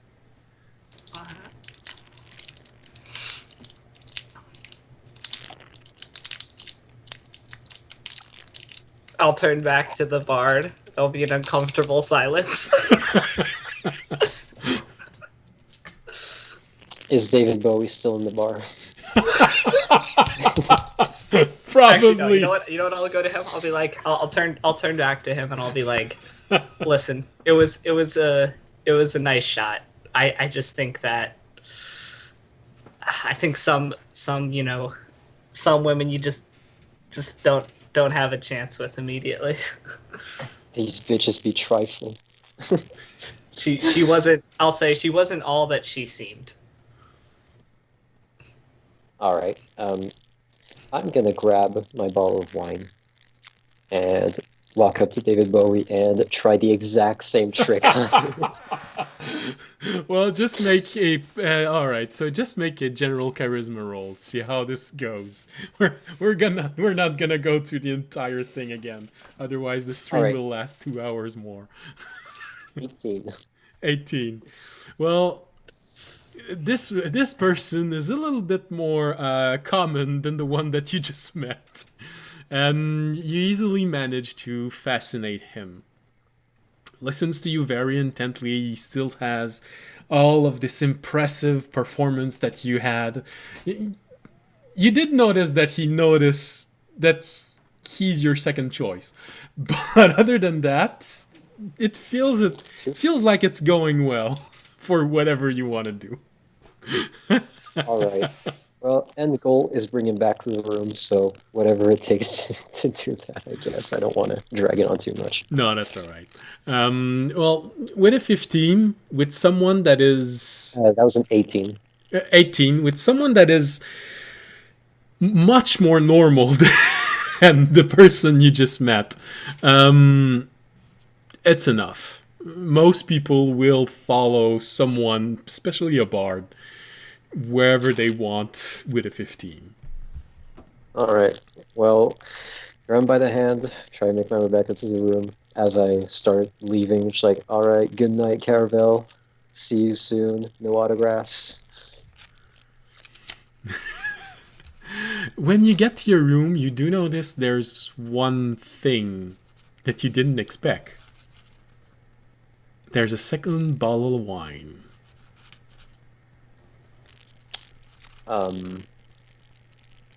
Oh, fuck. I look at my bottle. Have I... Who brought this down to me? There's nothing else. It looks like the exact same bottle, but there's a second one in your room. How fortunate. With my 8 intelligence, I will take this generous gift. It's just a fan, man. It's just a fan. Alright, fuck me. Okay.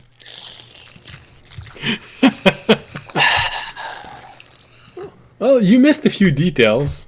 I just drank an entire bottle of assassin's blood. No, the bottles are actually very good, both of them, if you also open the second one.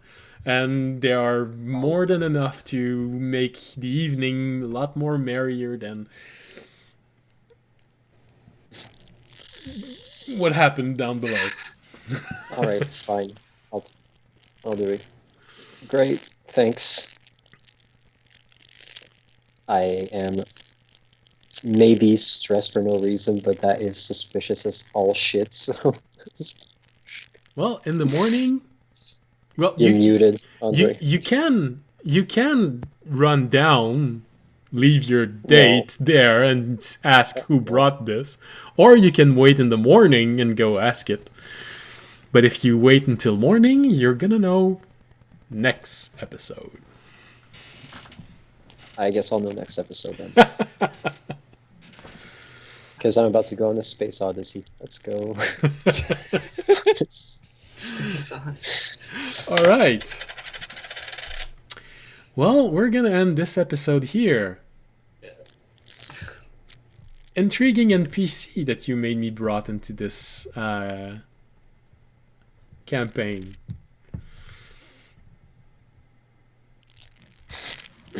You're welcome. Oh, I like it. It's definitely something. Oh, something adapted. All right. Also, now you can just brag to all your friends that you bedded David Bowie. True. Well, an It is a androgynous half-elf. Androgynous looking at Felf. And also in the morning, Oh no, you're he gonna... pronouns were used. By the way, I probably should have mentioned that I didn't go to bed, but we'll do that next episode. Well, if you think it's not gonna be long, I don't mind doing this right No, now. it's gonna be long. Well, it need to could go be to bed. long. I'm not gonna say. I just didn't go to bed. I'm working All we're- almost 70 hours this week. I need to go to bed. No, go to bed. Go to bed. This is it. We're done. I'm just gonna mention though that I did not go to bed. I actually left the inn and went for a walk after.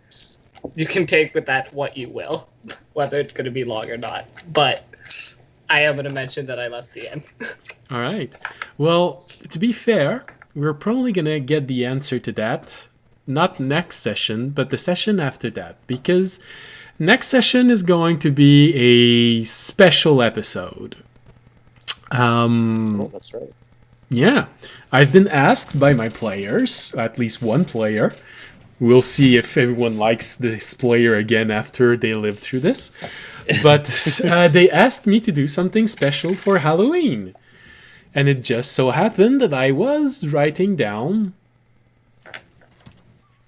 lore elements about all of the shards orbiting around the Shattered Continent. And specifically, I was writing down the lore for the Nightmare Shard. So this is all I'm going to leave you with. It's going to be a one-off special event for next episode because of Halloween. And so next episode, we're not going to learn what was in the bottle, and we're not going to learn what audience did. It's going to be in 2 episodes. Next episode, everyone's going to live through a nightmare. That's always fun. So everyone say thank you, Aiden. I mean, listen, last time we had a nightmare, he was the one who had his hands burned off by an ooze, so...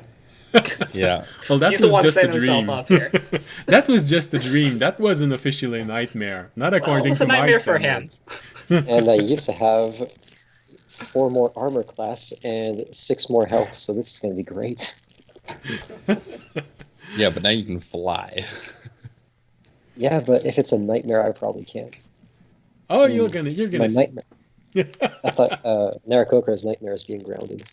Well, one of the things he hates most. Aiden, this is great now, though. Now we can both hit on women that are way out of our league and get rejected. It won't just be me.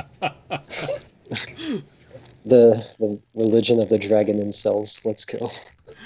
All right. So with this, we're gonna end the episode here. And as always, I hope you had a fun time. I certainly had. That was an interesting NPC to add to the story. And at least it's interesting for me. But I hope you all enjoyed it anyway. And if you did, well, as always, you can support the stream by following us on Twitch, Twitter, and YouTube. And you can visit the 2 other groups which are currently helping us grow our community. Links are down below for if you're watching from Twitch. I will probably also try and add the same link when I post the episode on YouTube. So, and of course, you can always make a donation. I always appreciate that very much, especially now as money is a bit harder to make. So make a donation or become a Patreon. And of course, you can just spread the word about the channel. The more of you there will be, the more fun it'll be in the chat. And so, see you all next Wednesday. Be safe, and especially in these times, be healthy. Bye. Bye. Good night.